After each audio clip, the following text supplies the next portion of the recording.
Hey guys, welcome back to the channel. This is story about what if Naruto being turned down by Kakashi for further training and train harder than ever. Part 1. Before I start, please do support for more amazing content and comments for part 2. Do consider to subscribe my channel and share my video to your friends and check out the description as well. Let's start the video. Today marked a significant and memorable day for a group of Konoha shinobi. The preliminary rounds of the Chunin exams had concluded, and the victors now had a month to prepare. For these winners, this was a momentous step toward achieving the rank of Chunin. It signified their ascent up the hierarchical ladder of shinobi careers. No longer mere team members, they would assume leadership positions and gain greater access to new missions. The occasion was a source of pride for these young shinobi. One particular shinobi was brimming with excitement beyond compare. Clad in vibrant orange, the bearer of the nine-tailed fox was practically bouncing with energy. Naruto's exuberance surpassed that of anyone else, if such a thing were even possible. Becoming a Chunin held more significance for Naruto than for any other Leaf shinobi. It marked the initial stride towards Naruto's ultimate goal, becoming the Hokage of the Leaf Village. However, he acknowledged that his victory over Kiba had been rather fortuitous, resulting from a well-timed release of gas, an improbable occurrence. Now, he was set to face Neji, and he understood that relying on luck a second time was not a viable strategy. He recognized that his current state rendered him unprepared and vulnerable against formidable opponents like Neji and Gaara. He even harbored a private doubt about his chances against Sasuke, though he would never openly admit such uncertainty. Naruto needed to locate Kakashi immediately and embark on training without delay. He believed that intensive training over the next month would grant him the strength to overcome any obstacle standing between him and the title of Chunin. And so, Naruto scoured the entire village in search of his mentor. However, Kakashi's elusiveness remained a recurring challenge. It took Naruto a full 2 hours to glean a lead, indicating Kakashi's presence at the hospital.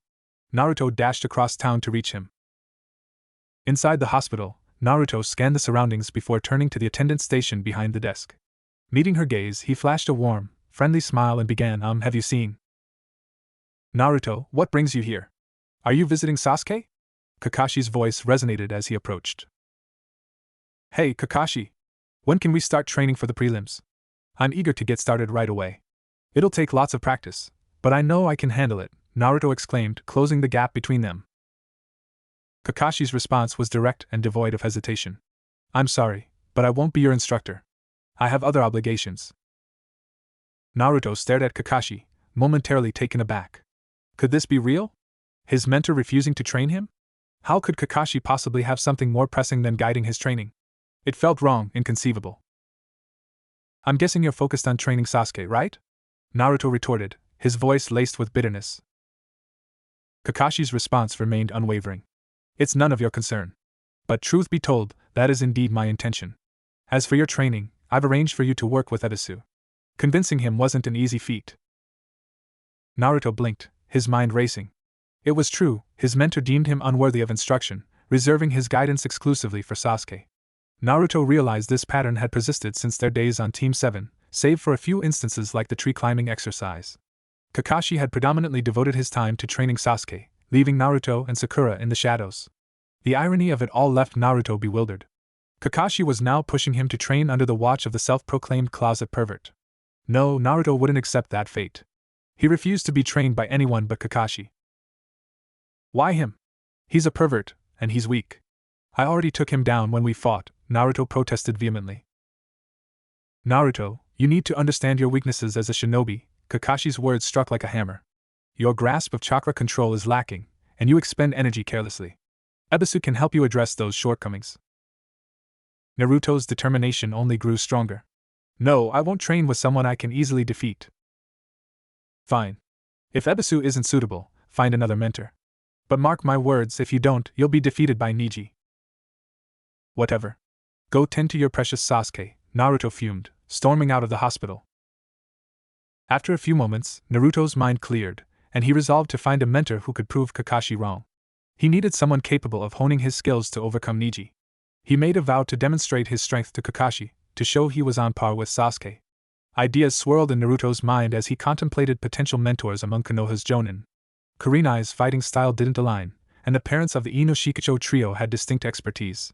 Asuma was busy with Shikamaru, and the rest were likely to decline. This left Naruto with one last option, Mato Gai, Lee's mentor. While Neji was Gai's student, he had pursued separate training due to differing taijutsu styles. Naruto was confident Gai could assist him, and he was determined to try. Surprisingly, locating Guy proved effortless. Within mere seconds, Naruto spotted Guy making his way toward the hospital, likely to see Lee. Guy, I need to ask you for a favor, Naruto stammered, his gaze fixed on Guy. Why, if it isn't the embodiment of youth, Naruto? What can I do for you today? Guy responded, his enthusiasm evident as always. Well, Guy, I require assistance preparing for the next stage of the exam. Would you consider training me? Naruto's approach was straightforward, believing honesty was key. I regret to decline. Isn't my youthful rival, Kakashi, your instructor? Moreover, you'll be facing one of my students. It wouldn't be fair for me to aid you in defeating him, Guy reasoned. Firstly, Kakashi refuses to train me. Secondly, your student hardly receives your guidance, and losing might teach him not to rely solely on his innate talent. It could be beneficial. Guy pondered Naruto's words, visibly considering the proposition.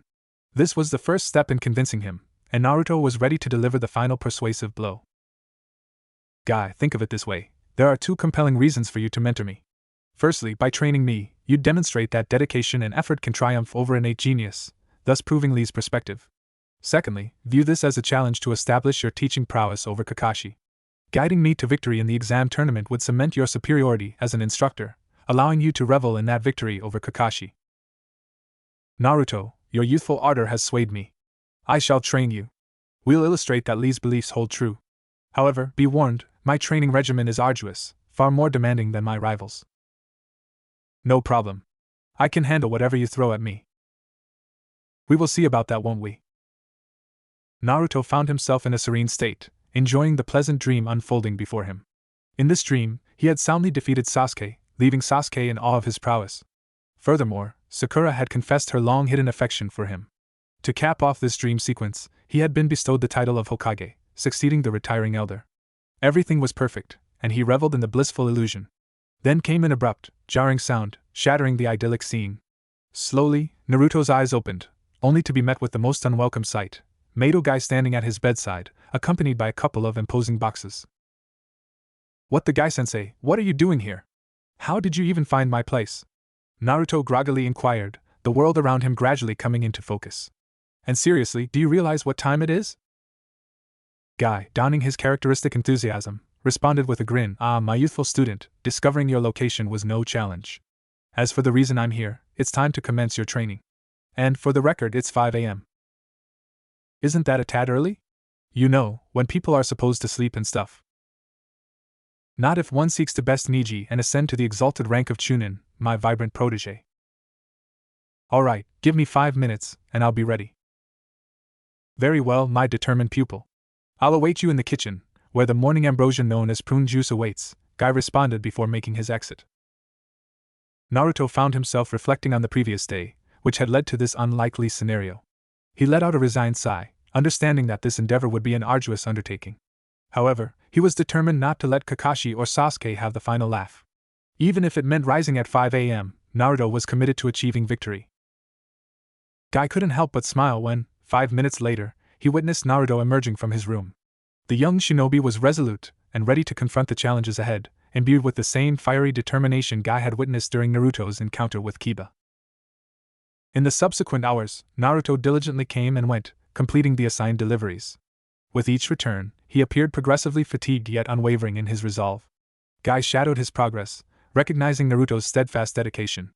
As the morning sun advanced, Naruto's steps seemed a bit heavier, but his resolve remained resolute. Guy observed, silently impressed by Naruto's spirit. The designated time elapsed, and Naruto returned, panting heavily but triumphant. Sensei, how did I do? Did I manage to finish on time? He inquired between breaths. Checking the time, Guy responded, Apologies, Naruto, it's 8:35. You missed the mark by an hour and a half. Nevertheless, for your initial attempt, you exhibited a remarkable display of youthful spirit. Naruto's expression shifted from exhaustion to frustration. Darn it! Sensei, I promise I'll do better tomorrow. You have my word on that. Believe it! Guy blinked, taken aback by Naruto's earnest determination and commitment to improvement. A proud smile formed on his face, and he chuckled through his tears, acknowledging the resolute determination of his pupil. Sensei, you really need to work on controlling your emotions. It's embarrassing, Naruto commented matter-of-factly, regarding Guy's emotional display. If you're going to be my teacher, you can't be embarrassing me in front of the whole town or Sakura. Guy, embracing the spirit of the challenge, conceded, very well, Naruto. If you continue to put forth the same effort you showed today, I'll work on my emotional control. And let's solidify this agreement with a challenge. If I falter first, I'll sponsor a food festival for the entire town. Deal? Sure, that works, Naruto agreed, slightly perplexed by the unexpected turn. Alright, on to the next phase of your training, Guy announced, changing gears. While you were occupied, I took the liberty of preparing something other than ramen for you. Feast upon this nourishment, you'll require it. Naruto devoured the plate of eggs with astonishing speed, his ravenous appetite clearly undiminished. Next, we embark on a journey, Guy declared, indicating the next stage. Sure, are we heading to your training ground for some epic jutsu? Naruto inquired, exuding excitement. No, we're headed to a farm, where you'll engage in additional labor, Guy revealed with an amused grin. Of course, Naruto responded, rolling his eyes. Before long, Naruto and Guy found themselves standing before an open field. The setting seemed rather unremarkable, prompting Naruto to shoot Guy a bewildered glance. Here's your challenge, Naruto. Should you triumph, I'll treat you to a meal at Ichiraku Ramen Bar, Guy proposed, drawing Naruto's attention with the tantalizing prospect. Alright, I'm in. What's the challenge? I'll complete it in no time if ramen is involved, Naruto declared confidently. Your task is to cultivate and prepare this field for planting. And just to keep things interesting, you must do so using your bare hands alone.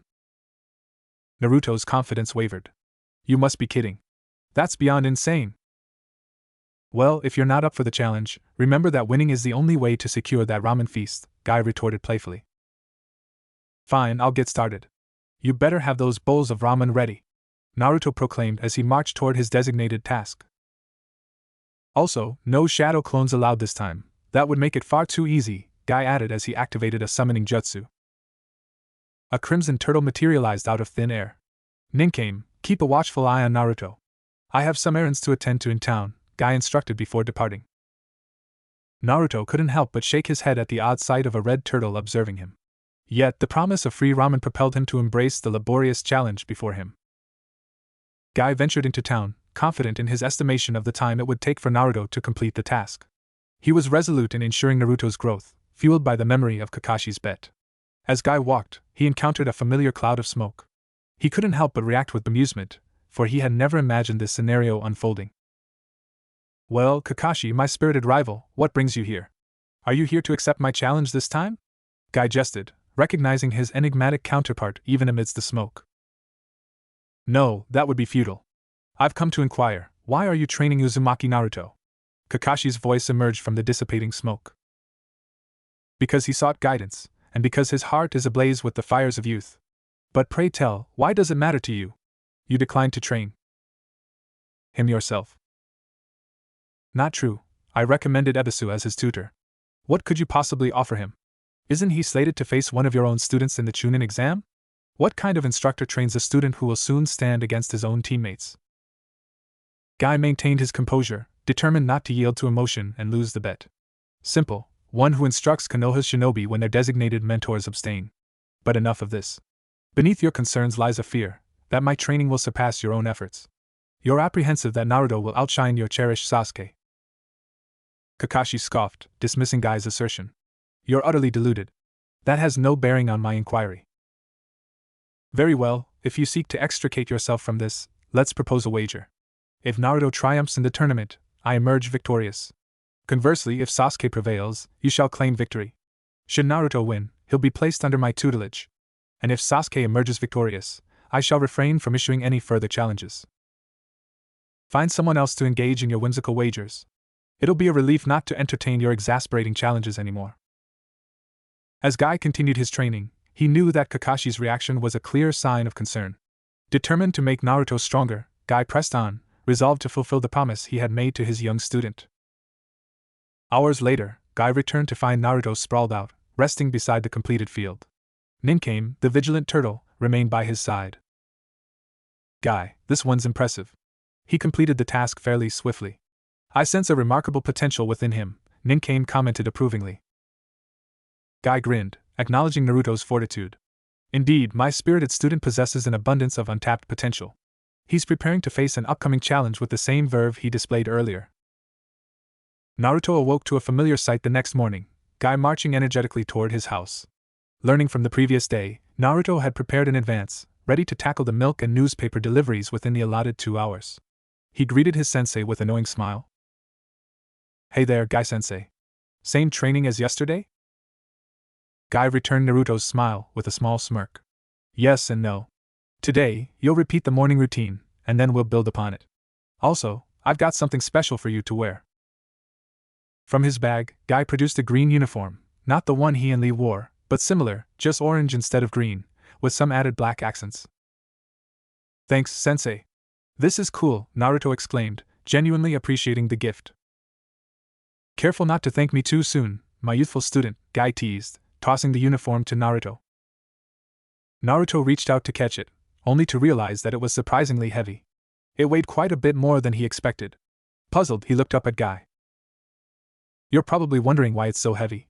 Well, it's a weighted uniform. You'll be training with weights, much like the ones Lee and I wear. But don't worry, it's not that bad, and definitely easier than our leg weights." Naruto sighed, anticipating the challenge. "So I'm guessing I still have to finish the deliveries in 2 hours, right?" "Exactly, my youthful student. It'll be tough, but I have faith in your youthful spirit. I'm sure Sasuke could manage it effortlessly." "I'll prove that I can do anything Sasuke can do, just you wait and see," Naruto declared as he headed into his room to change. Within moments, Naruto emerged wearing the new uniform, ready for another round of deliveries. Guy nodded in approval. "Well done. So, what's your time today?" Checking his wristwatch, Guy reported, "It's about 8:55. Unfortunately, no time for a break today. We need to move on to the next part of the training. We're headed to the farms." "Got it, sensei," Naruto acknowledged with a hint of fatigue in his voice. Reflecting on his progress, Naruto had improved his time by 20 minutes compared to the previous day. It was a decent improvement, especially considering the weight of the uniform and the brief interaction with Sakura. Still, he felt determined to do even better. He needed to show Sakura that he was capable of surpassing Sasuke. Upon reaching the farm, Naruto launched himself into the tasks with newfound energy. He toiled away, driven by thoughts of proving himself and earning Sakura's admiration. As he worked, his mind was consumed by thoughts of surpassing Sasuke and becoming Hokage one day. Guy observed Naruto's efforts with a sense of pride. The boy's dedication was evident, and Guy's motivation to train him only grew stronger. He hoped that Jiraiya could provide insights into Naruto's chakra control issue, but for now, he focused on Naruto's training. As the morning's farm work concluded, Naruto found himself exhausted yet satisfied. His hard work had paid off, completing the tasks 20 minutes faster than the previous day. Guy acknowledged his progress with a nod. "Naruto, this afternoon's training will focus on chakra control. Both Jiraiya and I will be your instructors. Take a break now, rest up for the upcoming challenge. We'll meet at 1 p.m. by the riverbank in Training Area 25. "Understood, sensei. I'll be there," Naruto replied, looking forward to the next phase of his training. Meanwhile, Guy made his way to the hospital, realizing he hadn't visited Lee in a few days. He found his enthusiastic student lying in bed, clearly eager to recover. "Guy-sensei, how splendid to see you. I'm recovering well, and soon I'll be able to resume my shinobi training," Lee exclaimed with his signature enthusiasm. Guy smiled at Lee's enthusiasm, feeling reassured about his student's recovery. "You'll be back in action soon enough, Lee. Just make sure not to push yourself too hard while you're still healing." The conversation took a turn, and Guy felt compelled to address a sensitive topic. "Lee, there's something I need to tell you. I've taken on a new student for the upcoming Chunin exam." Naruto Uzumaki approached me, and I couldn't turn down his youthful determination. Lee's smile remained unwavering. "Guy-sensei, I trust your judgment. Naruto is a good person, and I want him to succeed in the exam. He'll show Niji what I've always wanted to prove, that hard work can surpass natural talent." Guy's worries were alleviated as Lee's support shone through. He knew he could count on Lee's understanding and encouragement. Back in his room, Naruto devoured the remaining ramen packets before setting an alarm to ensure he'd arrive on time for the afternoon training. As he reached the training area, anticipation surged within him. Standing before him were Guy and a man who introduced himself as Jiraiya, the Toad Hermit. "Hey there, Naruto. I've heard a lot about you." "I'm Jiraiya," the man said, striking a pose. Naruto's excitement grew as he realized the significance of Jiraiya's presence. Oh, you're one of the legendary Sannin. Pleased to meet you. The conversation took a serious turn as Jiraiya inquired about Naruto's previous chakra control exercises. Naruto explained his experience with Kakashi's tree climbing exercise. Good, now I want you to gather all your chakra, Jiraiya instructed, his gaze fixed on Naruto. Naruto complied, feeling a sense of ease as he gathered his chakra. To his surprise, it flowed smoothly, much easier than before. He looked to Jiraiya and Guy with a mixture of confusion and curiosity. Very interesting, Jiraiya remarked. Now, Naruto, I want you to try something for me. Focus your chakra into your hand and punch this tree. Guy and Naruto watched as Jiraiya struck the tree with his chakra-infused fist, leaving a visible impact. The display left Naruto intrigued and eager to learn. Alright, Naruto, it's your turn. Use your shadow clones to practice this technique. They'll help you learn faster, Guy advised. Naruto's confusion surfaced once again. Shadow clones? What do they have to do with training? Guy chuckled. Kakashi didn't tell you? Shadow clones have a unique ability. When a clone disperses, it shares all the experiences and knowledge it gained with you. It's a powerful way to learn. With newfound understanding, Naruto created a shadow clone, following Guy's instructions. The clone observed Guy's fingers behind his back and then dispersed. As it vanished, Naruto gained the knowledge that Guy had held up one finger. Got it, sensei. Let's do this. Naruto exclaimed, creating multiple clones and setting them to work on mastering chakra and punches. Guy and Jiraiya observed Naruto's progress, content with his dedication. As the clones trained diligently, Naruto felt a renewed determination to master this technique. By the end of the session, Naruto's chakra control had improved significantly. Guy praised his efforts and announced, "Great job, Naruto. That's enough for today. We'll continue tomorrow. For now, get some rest. You've earned it." With a sense of accomplishment, Naruto left the training area, eager to rest and prepare for the next day's challenges. Guy exchanged a knowing look with Jiraiya, confident that Naruto's potential was beginning to shine. Naruto stretched his arms and took a deep breath as he stood up. The day had been long and tiring, but he was becoming accustomed to the rigorous training regimen. He had spent the past week and a half undergoing the same morning routine, and for the past 9 days, he had added weighted training to his regimen. As he gazed over the fields, he couldn't deny that the work was challenging, yet it was gradually becoming more manageable. Becoming a Chunin required hard work, and Naruto was determined to give it his all. With the afternoon training session looming ahead, Naruto decided to head home for a short break. He had a little over 2 hours to rest before the next round of training. Normally, he would indulge in his favorite pastime, devouring bowls of ramen, or perhaps catch a nap. However, today he felt different. Instead of his usual routine, he found himself wandering aimlessly through the village. Naruto greeted familiar faces along the way, surprised by how many people he knew. Konoha felt peaceful, and he reflected on his journey so far. Despite the challenges, he was proud to call Konoha his home and was determined to protect it and the people he cared about. His training wasn't just about becoming a Chunin, it was about becoming strong enough to safeguard his village and loved ones. Near the hero's stone, Naruto's attention was drawn to an unusual sight, a figure leaning against the back of the stone. He approached cautiously and noticed that the person wore a full head mask, reminiscent of the ANBU masks. Naruto studied the masked man, wondering who he could be. Just as he was about to approach, the man suddenly stood up. "I think I know that face. You're Naruto, right?" the masked man said. Naruto raised an eyebrow, both intrigued and wary. "Yeah, who are you? And what's with the creepy mask?" The masked man chuckled. "My name isn't important. As for the mask, I think it looks cool. I heard you'll be facing Niji in the Chunin exam. How's your training going?" Naruto replied, "I've got some great teachers, Jiraiya and Guy. Jiraiya's a bit of a perv, but he's tough. And Guy, well, he's kind of crazy, but he's awesome."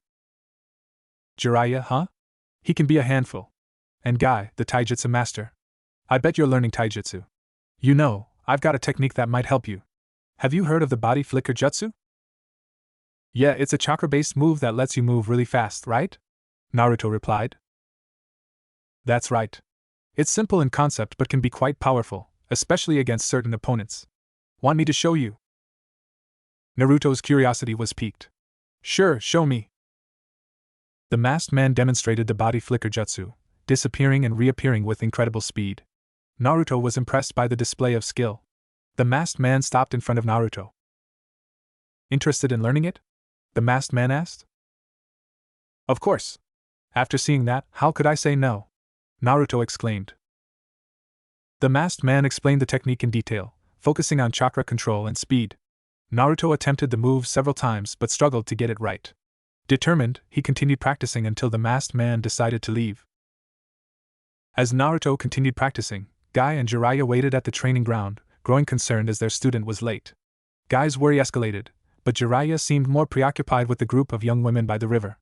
Eventually, Guy left to search for Naruto, checking all his usual hangouts. When he finally found Naruto in a clearing, Guy observed from a distance, wanting to understand what was happening. Naruto repeated the body flicker jutsu, making impressive progress. Guy was surprised by Naruto's proficiency, realizing that he had learned a more advanced form of the technique. Guy decided to approach Naruto, feigning sternness. Naruto, what are you doing? You missed training, Guy scolded. Naruto quickly explained that a mysterious masked man had taught him the technique. Guy questioned Naruto about the man's identity, but Naruto couldn't provide much information. Guy decided to trust Naruto's words and called off training for the day. In the days that followed, Naruto's training sessions with Guy and Jiraiya became increasingly demanding. Each day brought new challenges, pushing Naruto to his limits and beyond. Guy and Jiraiya were relentless in their pursuit of molding Naruto into a formidable shinobi. The mysterious masked man never reappeared, leaving Naruto to focus on the tasks at hand. Naruto faced various trials, honing his physical and chakra control skills. Guy's training sessions were intense and focused on enhancing Naruto's taijutsu abilities. From sparring with Guy to practicing complex forms, Naruto's movements became more fluid and precise with each passing day. The heavy weights that had once been a burden now felt like a natural part of his training routine. Jiraiya, on the other hand, concentrated on refining Naruto's chakra manipulation and teaching him advanced techniques. Naruto spent hours practicing chakra control exercises, perfecting his ability to gather and release chakra with precision. Jiraiya also introduced Naruto to various elemental jutsu, teaching him how to channel his chakra into powerful attacks. As the days turned into weeks, Naruto's progress was evident. His determination and unwavering commitment to training impressed both Guy and Jiraiya. Naruto's chakra control improved significantly, allowing him to perform complex jutsu with greater ease. His speed and agility in taijutsu battles grew exponentially, and he became more adept at strategizing during combat. Through it all, Naruto embraced the challenges and pushed himself to new heights. Guy's motto of hard work and effort triumph over natural talent resonated deeply with him. He was determined to prove that his unyielding determination could overcome any obstacle, even when facing opponents with superior bloodlines or prodigious skills. As the Chunin exam finals approached, Naruto's training intensified further. Guy and Jiraiya crafted specialized training regimes to prepare him for the upcoming battles. Naruto's resolve was unshakable, and he approached each day with the same fire that had ignited his journey. The village began to take notice of Naruto's rapid growth and unbreakable spirit. Fellow shinobi watched in awe as he pushed his limits and showed remarkable progress. Naruto's friends and peers cheered him on, inspired by his dedication and determination. With the Chunin exam finals on the horizon, Naruto knew that he was ready to face whatever challenges awaited him. The mysteries of the masked man were put aside as Naruto focused solely on his training and the upcoming battles. He was prepared to show everyone, including himself, that hard work and perseverance could lead to greatness. The morning light filtered through the window, casting a soft glow over Naruto's room. He stretched his arms above his head, letting out a yawn as he blinked the sleep from his eyes. Slowly, his gaze shifted to the clock on the nightstand. The numbers came into focus, and he shot up in bed as the realization hit him. It was the day he had been waiting for. The start of the Chunin exam's third phase, the day of his match against Neji. Without a moment to waste, Naruto sprang out of bed with a burst of energy. Gone were the days of laziness. He was different now, driven by determination and a burning desire to prove himself. As he cleaned up and got dressed in his best orange jumpsuit, he felt a surge of anticipation. Today was his chance to show the world just how far he had come. Grabbing his headband, Naruto paused for a moment. It was the same headband Irika had given him after he had saved him, a symbol of his growth and progress. With a determined grin, he secured it around his forehead and headed downstairs. The aroma of breakfast greeted him as he entered the kitchen. Guy and Jiraiya were already at the table, and Naruto wasted no time in joining them. The spread before him was impressive, and Naruto dug in with enthusiasm. "Hey, who's responsible for this feast?" Naruto asked between bites. Guy puffed out his chest proudly. "This breakfast is infused with youthful energy. A true testament to my cooking skills." Jiraiya chuckled. Well, I may have pulled a few strings to make it happen. Naruto laughed, enjoying the lively banter between his teachers. As he devoured his meal, thoughts of the upcoming tournament filled his mind. He was ready to prove himself, to show everyone his growth, and to overcome any challenges that came his way. After breakfast, Naruto was practically bouncing with excitement. He bid his teachers farewell and dashed out the door, his steps quick and purposeful. He exchanged greetings with familiar faces on his way to the stadium, the anticipation building with every step. Iruka-sensei. I'm gonna rock this tournament, Naruto called out as he passed by. Good luck, Naruto. Show them what you're made of, Iruka replied with a proud smile. Finally arriving at the stadium, Naruto's heart raced as he saw the massive crowd gathering. He imagined the cheers and excitement that would fill the air once he stepped into the arena. As he reached the entrance, he was surprised to find the mysterious figure who had helped him before. Hey, you again! Naruto exclaimed, his eyes lighting up. The figure handed him a scroll, a knowing smile beneath the mask. Read this right before your match. It'll serve you well. Naruto accepted the scroll with gratitude, feeling a surge of determination. He thanked the masked figure and stepped into the stadium, the cheers of the crowd washing over him. He followed the instructions, checked in with the judges, and performed a quick warm-up routine. Walking onto the field, Naruto was awestruck by the sea of spectators. The Hokage's speech faded into the background as he focused on the moment. Once he was guided to the waiting area, he couldn't help but visualize his victory over Neji. His thoughts were interrupted by a familiar voice. Naruto, you ready for this? Neji won't be a pushover, Shikamaru drawled lazily. Naruto grinned, his determination shining through. Yeah, I'm pumped for this. Let's both show them what the Leaf Shinobi are made of. Shikamaru rolled his eyes, but a hint of a smile tugged at his lips. Troublesome, but yeah, we'll give it our best. The arena buzzed with anticipation as the spectators took their seats.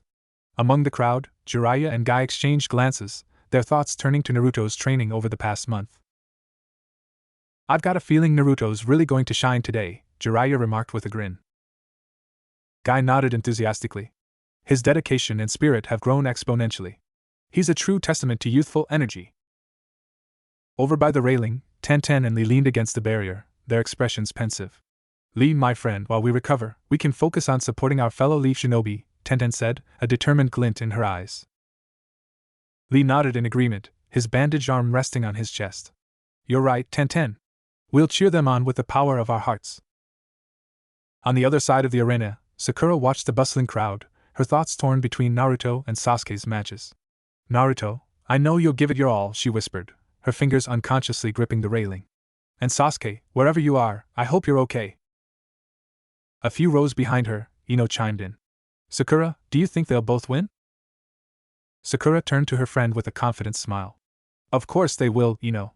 We know how strong Naruto has become, and Sasuke, well, he's Sasuke. Nearby, Asuma stood with his hands in his pockets, his gaze fixed on the arena. He thought about Shikamaru's growth over the past month. Shikamaru's really stepped up his game. I'm proud of how far he's come, he mused aloud. Hinata stood a little apart from the rest, her eyes focused on the arena floor. She couldn't help but think about Naruto's upcoming match against Neji. Her heart pounded with a mix of worry and excitement. Naruto, you've worked so hard. I believe in you. As the first matches were about to begin, the various observers engaged in casual conversation, sharing their thoughts on the upcoming battles. Guy leaned over to Jiraiya. Do you think Neji's Hyuga techniques will be a match for Naruto's newfound skills? Jiraiya stroked his chin thoughtfully. Neji's undoubtedly powerful, but Naruto's got that unpredictable fighting style. It'll be interesting. Tenten turned to Lee. I wonder how Shino's going to do. He's so mysterious. Lee nodded.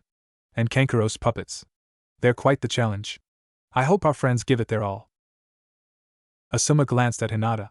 Hinata, are you looking forward to Naruto's match? Hinata's cheeks turned a light shade of pink. Yes, Asuma-sensei. I believe Naruto can overcome anything. The atmosphere in the arena was electric as Naruto and Neji assumed their positions on the battlefield. A tangible tension hung in the air, as though the crowd collectively held its breath, eagerly awaiting the impending clash between these two formidable combatants. The transformation in their appearances since the start of the battle was striking.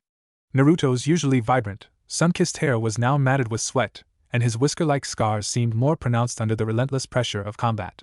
His eyes, once brimming with youthful exuberance, were now focused and determined, like a warrior hardened by experience. Niji, on the other hand, remained the picture of poise and composure. His long, flowing hair barely shifted as he gracefully evaded Naruto's attacks. His Byakugan eyes, like orbs of piercing clarity, scanned the battlefield with unwavering precision. Over the course of the battle, a fine sheen of sweat had developed on his brow, a subtle testament to the intensity of the fight. Naruto initiated the battle with a burst of action, conjuring 3 shadow clones that moved with synchronized precision. The clones, bearing identical physical appearances to Naruto, dashed forward to encircle Niji. It was a mesmerizing display of Naruto's improved control over his jutsu. Niji's Byakugan eyes narrowed in response, like pools of pale opal under a clear sky. His gaze, analytical and unyielding, scrutinized the clones' movements, revealing the tiniest details in their forms and attacks. His appearance remained almost unchanged, his serene expression belying the storm of thoughts swirling beneath the surface. Shadow clones, huh? Trying to overwhelm me with numbers, Naruto? Niji's voice carried a hint of amusement as his eyes darted between the advancing clones. The battle raged on, and as Naruto observed Niji's every move, he couldn't help but be impressed by the subtle shifts in Niji's appearance. Niji's initial confidence had evolved into an unbreakable determination. His movements, fluid and precise, seemed to be carved from sheer elegance. Naruto's determination burned brighter as he studied Niji's fighting style. The physical descriptions of Niji's agile dodges and flawless parries only solidified Naruto's belief in his strategy. He was no longer just a brash ninja relying on brute strength. He had become a tactician, analyzing his opponent's every move. He's fast, but I can't let that intimidate me, Naruto thought, his determination igniting like a roaring fire. The clones pressed their relentless assault, forcing Niji to move and dodge, but he did so with an unmatched grace that spoke volumes about his skill. Naruto knew that direct confrontation wouldn't suffice against such a formidable foe. With a sudden burst of speed, Naruto's actual body joined the fray, a whirlwind of motion and changing appearance, as he launched a surprise attack from an unexpected angle. Niji's Byakugan picked up on the movement, but Naruto's speed was such that it presented a formidable challenge to anticipate. As Naruto closed the distance, Niji's eyes, still as clear and piercing as ever, widened ever so slightly. Naruto's fist came perilously close to breaching Niji's defense before he executed a swift, fluid shift of his body, utilizing the momentum to launch a sweeping kick at Niji's legs. Niji reacted with lightning reflexes, raising his forearm to block the kick. The impact sent vibrations through his arm, and a hint of strain appeared in his otherwise composed expression. It was a minute but noticeable change in his appearance, a testament to the force behind Naruto's attack. Naruto's strategy was becoming transparent. He was testing Niji's reactions, scrutinizing his defenses, and chipping away at the wall of confidence Niji had built. It was a battle not just of physical prowess but of mental fortitude, of each ninja's belief in their unchangeable destiny. Niji, still composed, regained his balance, a flicker of annoyance crossing his Byakugan-empowered eyes. Impressive strategy, Naruto, but it won't be enough to defeat me.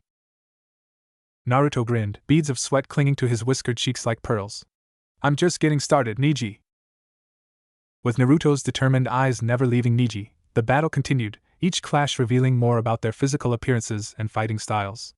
Naruto's shadow clones persisted in their calculated assault, like copies of his unwavering resolve, while Niji's Byakugan followed their every move, a testament to his honed skills.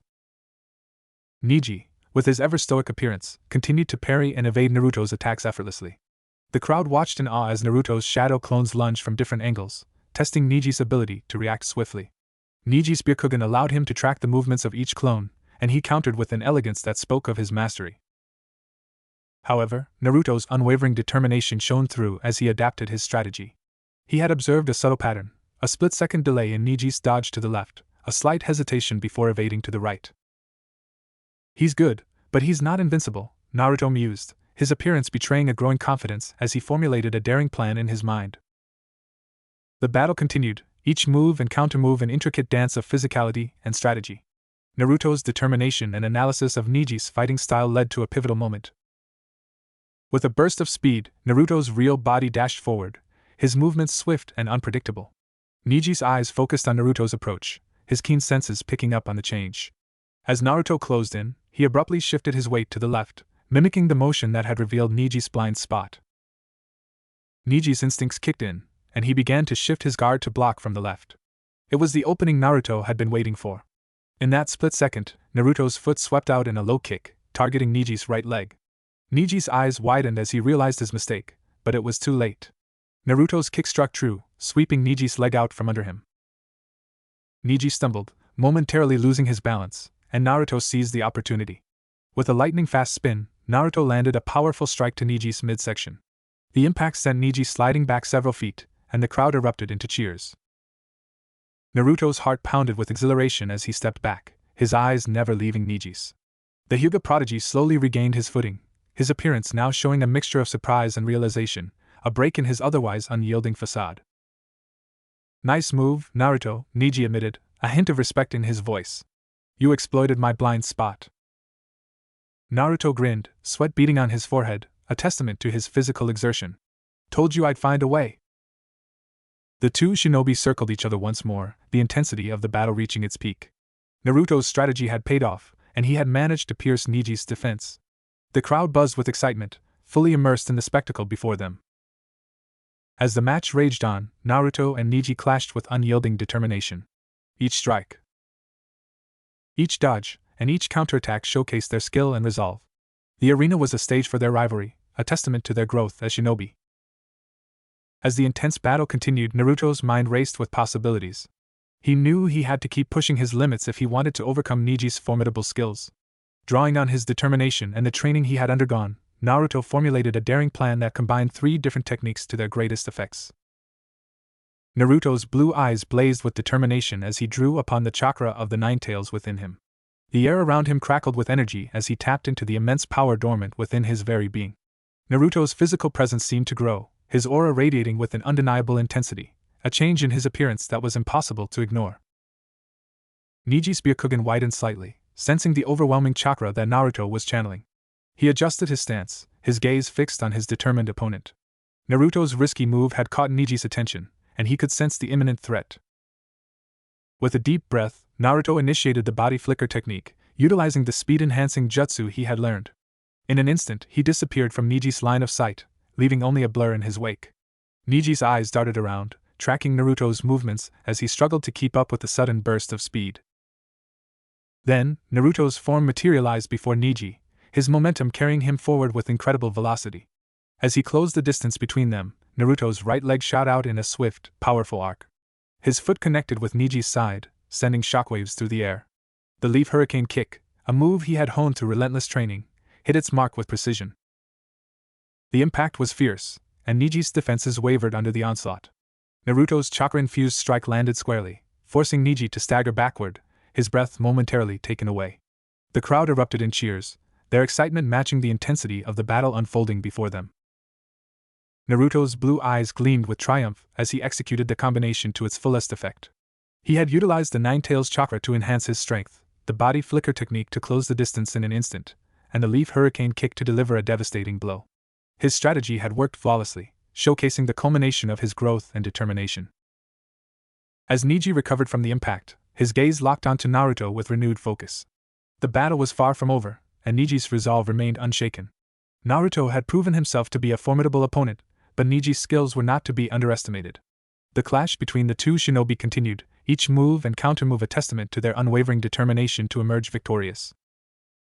As the dust settled from the powerful clash, Naruto and Niji found themselves facing each other once more. Their breaths were heavy, and the intensity of their battle hung in the air like a storm waiting to break. Naruto's determined gaze met Niji's stern expression, and he couldn't help but speak his mind. "Niji, your view of destiny is all wrong. You believe that your fate is sealed, that you're trapped by something you can't change. But that's not true. I've been through tough times too, and I've learned that hard work, determination, and the choices we make can change our paths." Niji's Byakugan eyes bore into Naruto's, his resolve unwavering. "You speak of changing destiny, but you're just a fool who can't see the bigger picture. The Hyuga clan's fate is predetermined by our bloodline. There's no escaping it." Naruto's expression hardened as he retorted, "No one decides my fate except for me. I've faced hardships and setbacks, but I've never given up. I've trained tirelessly to become stronger, to prove that anyone can rise above their circumstances. And today, I'll show you what hard work can achieve." With newfound determination, Naruto focused his chakra and activated the body flicker technique once more. But this time, he incorporated the primary locus principle he had learned during his training. His form became a blur as he darted around the arena, leaving afterimages in his wake. Niji's Byakugan eyes strained to track Naruto's movements, but the sheer speed and precision of Naruto's technique made it nearly impossible. Naruto seemed to be everywhere at once, his presence shifting unpredictably. Suddenly, Naruto appeared before Neji, his fist aimed directly at Neji's blind spot, the one weakness that Naruto had astutely observed earlier in the match. Neji's eyes widened in realization, but Naruto's strike was too fast, too overwhelming.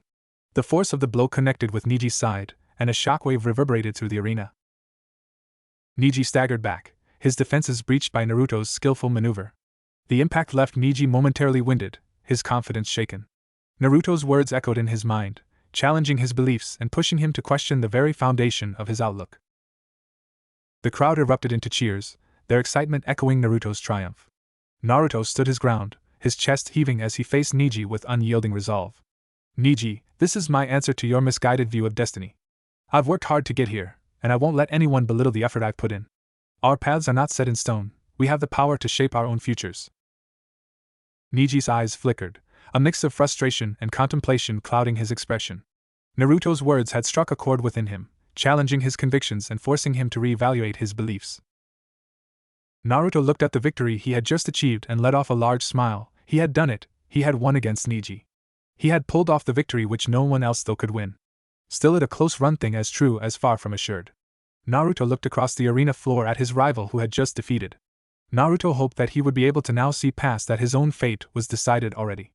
Naruto then made his way up to the waiting area. Naruto landed on his second jump right past the bar into the contestants' waiting area.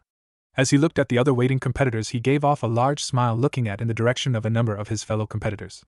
He could tell that they were preparing themselves for their own matches. Most focused of all was Shino. Shino was always quiet, but now he looked extremely focused on the fight which be ahead of him. Naruto hoped that his fellow Leaf Shinobi would win his match. Heck, he wished all of his fellow Leaf Shinobi would win their matches. Especially the next one, it would be between Gaara and Sasuke. Even he knew that this was the match that everyone was here to see. Man, you did get good, Naruto. Naruto heard, turning left to notice Shikamaru sitting leaning on the dividing bar. I guess you're not one of us losers anymore, are you? Shikamaru, what do you mean by that? Naruto asked, confused by what Shikamaru had meant by the statement. Never mind, it would just be too troublesome to explain it, Shikamaru said, shaking his head. Well, where is Sasuke? Do you know why he had not shown up yet? Good question. I don't know. Where could that stuck-up jerk be? Naruto replied. The two stood waiting to see what would happen. Naruto then figured out what Shikamaru had meant in his statement. Naruto was a bit surprised for a second. He never thought anyone saw him in the same group as themselves. He felt a small smile creep across his face as he thought about it. Then his mind returned to the problem at hand. Each one wondered what would happen with this situation. Naruto and Shikamaru were as curious about this match as the rest of the fans were in their seats. Even the some of the bigwigs who came to see this exam did so, only to see Gaara and Sasuke fight it out. Guy, who had been celebrating Naruto's victory in the stands a few seconds earlier, was now wondering where his rival and his rival's protege were at. As they waited, people began to hear strange rumors of the possibilities of things that could have happened to the young shinobi. Suddenly the judge on the arena cleared his voice, looking around at everyone in the stands. I am sorry to tell you that the current match has been postponed until later. It will be moved to the end of the round in order for both contestants to be able to make it to the stadium on time, Genma announced loudly. So we may now move on. May we please have Shino Aburame and Kankuro, so we may begin with the next match. Shikamaru, who do you think will win this matchup? Naruto asked with a curious look on his face. I have no clue, they are both very well matched, but then I don't know that much about either one of their fighting styles. Naruto noticed Shino move to get into the arena when he noticed Kankuro raise his hand up. Judge, I have agreed to forfeit this match. I don't feel up to it, Kankuro announced with a very disappointed look in his eyes, as if he really didn't want to give up the match. Alright, that makes Shino the winner of this matchup, Genma replied quickly, so now we may move on to the next match. May we have Shikamaru, Nara, and Temari. Oh man, I might as well give up now, Shikamaru said to himself quietly. What, you're up, Shikamaru? What are you doing? Here, go kick her ass, Naruto yelled, pushing Shikamaru into the arena. Naruto smiled. He knew that Shikamaru could find a way to win this match. He hoped that his friend would show all of the skills that he normally seemed to hide except in rare instances, like his prelim match with that sound girl. He was surprised though that he did not go on the attack, and just stood still as the fight began. What was up with this? Why was Shikamaru not going on the attack already? It looked like he wanted to be hit by the sand girl's attack. Naruto then sighed as he noticed Shikamaru run away from the girl. What was he thinking? He could not win this match by just running away, he would have to fight her at some point. Naruto watched carefully, looking for any attack Shikamaru could make, but he ran again when the sand girl attacked him. What was wrong with him? How was he thinking he was going to be a chunin with this performance? Naruto then noticed a thin shadow running at Temari, and he let off a smile. Shikamaru had planned out his attack, and now he was going to attack her. It was too short though, and he was forced to run from the girl again. Naruto just sighed. This had to be the oddest fight he had seen. It was as if it was more of a board game than a fight. Time went by as the two moved around the arena, Shikamaru at the edge, and Temari near the center to avoid Shikamaru's shadow. Naruto then noticed Shikamaru throw his jacket into the air as it explained. He noticed that it dropped a number of kunai with explosive tags on it. When the kunai hit the ground, they blew up, creating only a large hole, but also forcing Temari away from the center. Shikamaru had already launched out his shadow at her before the move and was finally able to capture Temari in his shadow. Shikamaru then ran at her in such a way that she was forced to run at him in kind, and when he threw his left hand he nailed her, but when she threw the same punch she just hit air. The punch actually managed to knock out the sand girl, ending the match in favor of the Leaf. Naruto let out a loud cheer for his friend. It made the Leaf a good 3-for-3, though how Shino won was a bit odd. Now would come the main event, the fight everyone was waiting for. The entire stadium's attention was riveted on a single spot, awaiting the impending clash between Sasuke and Gaara. The atmosphere was charged with anticipation, but the star of the show was conspicuously absent. There was no sign of the Uchiha prodigy, leaving everyone to wonder if they would miss witnessing the Uchiha's prowess and the legendary power of his clan. Speculations and rumors buzzed through the crowd, their imaginations running wild with unfounded tales about the Uchiha's whereabouts and inquiries about the enigmatic son of the Kazekage, Gaara. Many spectators knew very little about the Sand Village shinobi, adding to the mystique of the impending battle. Naruto, positioned as close to the field as possible, observed the scene with keen interest. His thoughts drifted to Sasuke, questioning why he was taking so long, and what could possibly be more important than seizing the opportunity to become a chunin and prove his worth. Guy, stationed elsewhere in the stadium, shared Naruto's curiosity, his attention firmly fixed on locating his rival's protege. Guy pondered the extent of Kakashi's training and the new skills Sasuke had acquired. Even within the arena, Genma mulled over the challenge of announcing Sasuke's forfeiture to the crowd if he failed to arrive in time. A gust of wind swept in from the north, bringing with it Sasuke, Uchiha, and Kakashi, just in the nick of time. "Hope we didn't keep you waiting too long," Kakashi quipped nonchalantly.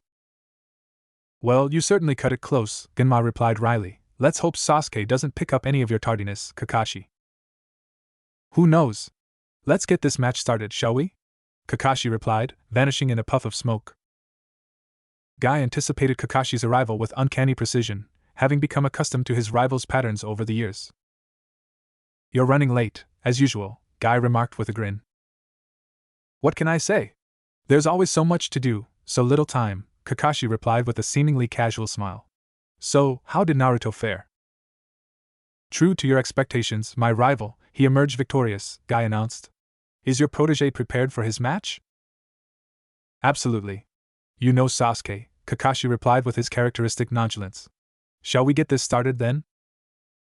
On the other side of the arena, Naruto observed Sasuke closely, trying to gauge the extent of his improvement. Shikamaru, standing beside Naruto, also observed with a calculating gaze, weighing the potential challenges of his impending match against Sasuke.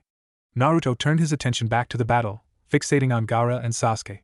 The chilling intensity in their eyes was palpable, radiating a deep-seated hatred that seemed directed at the world itself. As the match commenced, both shinobi began to move away from each other. An unexpected turn of events ensued as Gaara exhibited odd shaking movements, manipulating the sand from his gourd in a manner entirely unlike his previous battle against Lee. The whispers of intrigue among the crowd intensified, rumors spiraling in every direction, and questions about Gaara's abilities and Sasuke's late arrival lingered. Sasuke lunged forward, launching his assault against Gaara, who responded by creating a sand clone to intercept the attack. The stadium held its collective breath as the clone exploded into a storm of sand, narrowly avoided by Sasuke. The subsequent clashes unfolded with blinding speed, as Sasuke showcased incredible agility and a style reminiscent of Lee's. Naruto marveled at Sasuke's mastery of the speed-based techniques, silently acknowledging his own progress in the same realm. Sasuke's barrage of blows struck Gaara, who was knocked to the ground, mirroring Lee's earlier tactics. The dynamic of the battle shifted abruptly as Gaara formed a defensive cocoon of sand around himself, thwarting Sasuke's attacks. Naruto sensed an unsettling aura emanating from Gaara, a feeling that transcended normal human emotions. Sasuke adjusted his strategy, nimbly evading the spikes protruding from the sand cocoon while gauging its weaknesses. With a surge of determination, Sasuke scaled the arena wall, channeling electrified chakra into his hand. Naruto's eyes widened in astonishment as he recognized the jutsu. Sasuke propelled himself downward with astonishing speed, lightning crackling around his hand. The electrified strike pierced through Gaara's defense, leaving everyone spellbound. The ensuing moments were suspended in time before the sand cocoon dissipated, revealing Gaara's wounded form. As Naruto absorbed the astonishing display of power, the sudden appearance of other sand shinobi and their teacher signaled a perplexing turn of events. Naruto felt an unfamiliar sensation wash over him, fatigue settling in as an illusionary technique enveloped the stadium. Drawing from his limited knowledge, he managed to dispel the genjutsu, though the majority of the audience remained entrapped. Glancing around, Naruto spotted Shikamaru, the only other unaffected observer. "We need to help them. Those people over there might be in danger," Naruto urged, motioning toward the afflicted section of the crowd. Shikamaru nodded in agreement, and they hurried to assist. Emerging from the stadium, they encountered Sound Shinobi. Naruto prepared to engage but was intercepted by Guy and Kakashi, who swiftly dispatched the intruders. "Both of you, listen carefully. Join Sakura and track down Sasuke and Gaara. It won't be easy, but I trust you to handle it," Kakashi instructed before summoning a small dog. "Pakken will assist you, he can follow Sasuke's scent." Naruto acknowledged the task, his resolve firm. He noticed Sakura nearby, and the trio quickly set off, their mission clear. Naruto glimpsed a hole in the wall created by Guy's earlier strike. "There's our exit. Let's move, but stay vigilant," Naruto declared, leading the way. As they ventured forth, the path ahead was fraught with uncertainty, yet Naruto, Sakura, and Shikamaru were determined to find Sasuke and Gaara and bring an end to the perplexing turn of events that had unfolded in the Chunin exams.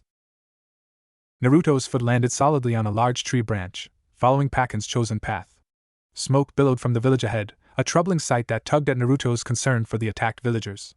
Worry for his friends, especially Konohamaru and Irika-sensei, gnawed at him. However, Naruto understood he couldn't let his fears hinder his mission. He needed to stay focused and complete the task at hand, finding Gaara and Sasuke. "Hey kids, hate to break it to you, but we've got company tailing us," Pakken alerted, jolting Naruto from his thoughts. "How many are there, and are they catching up?" Shikamaru inquired, his typical analytical tone in place. "Initially 8, but it looks like they're joined by another. They're trailing us slowly," Pakken reported. "So, what's the plan?" Sakura chimed in, keeping pace. "We could halt here and confront them head-on," Naruto proposed, eager for a fight. "Although that might catch them off guard and give us an advantage, we'd still be outnumbered and potentially outmatched," Shikamaru countered. "I have a plan. I'll stay behind and delay them while you two continue the mission." Naruto's protest was immediate and passionate. "No way, Shikamaru! That's a suicide mission." Calmly, Shikamaru retorted, "I've thought this through. Shadow Possession Jutsu is ideal for buying time, and it'll allow you both to complete the mission. Don't worry, I've got it under control." "Don't you dare die out here, you hear me?" Naruto's voice wavered with concern. "Trust me, I know what I'm doing," Shikamaru assured, his resolve unshaken. "Good luck, Naruto. I'm sure you'll handle whatever comes your way." With Shikamaru in place, Naruto, Sakura, and Pakken pressed on, leaving their friend behind to face the pursuing threats. Naruto's glance over his shoulder held a silent wish for Shikamaru's safety before he refocused on the task at hand. The importance of the mission was clear. Naruto had to complete it not just for the village, but for his friends as well. Guided by Pakken's scent-tracking abilities, they pressed forward. The forest path led them toward an unexpected sight, a half-human, half-raccoon creature resembling Gaara, with its back turned. Sasuke appeared worse for wear, leaning against a tree. "Sakura, listen. I'll create a distraction. Your job is to get Sasuke out of here safely," Naruto whispered to his teammate. Sakura nodded, her eyes reflecting trust in Naruto's judgment. "Okay, just be careful." As Naruto initiated his diversion, Gaara shifted his attention, his bizarre transformation fueling Naruto's determination. Naruto's heart clenched with worry for his friends back in the village, but he couldn't let anxiety hinder his resolve. "I hate to tell you kids this, but we're being tailed," Pakken warned, their conversation interrupted. "Focus on the mission.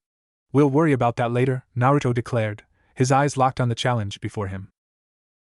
Gaara's monstrous form demanded attention, yet Naruto's priorities remained clear. He had to protect his village and friends. He summoned his strength, knowing he had to give everything he had.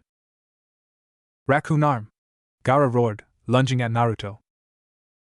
Reacting quickly, Naruto dodged the attack and countered with a swift kick to Gaara's face. Gaara's expression twisted with rage as Naruto's words ignited a fiery determination within him. Uzumaki Naruto, how dare you interfere? You will pay with your blood, and then your precious friends will follow, Gaara snarled in a deranged tone. Naruto's resolve solidified. I won't lose to you. I fight for my friends, and that makes me stronger than you'll ever be.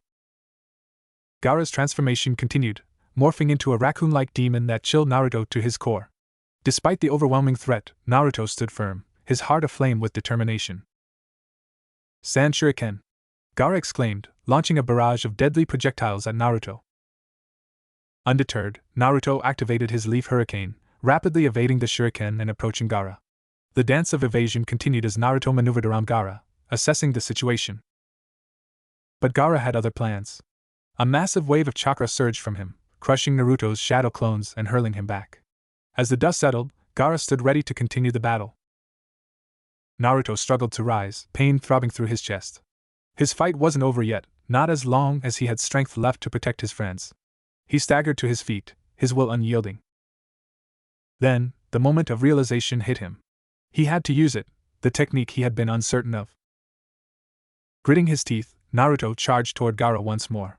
Gaara launched a series of sand shuriken, but Naruto's speed and determination enabled him to avoid them. He activated the primary lotus, launching Gaara into the air and dealing a powerful blow. The tides of the battle shifted, and Naruto allowed himself a brief moment of triumph. Yet Gaara's indomitable will persisted. Despite the fierce assault, Gaara emerged from the impact, still determined to continue the fight. You'll pay for that, Naruto. Mark my words, your demise will be satisfying, Gaara seethed.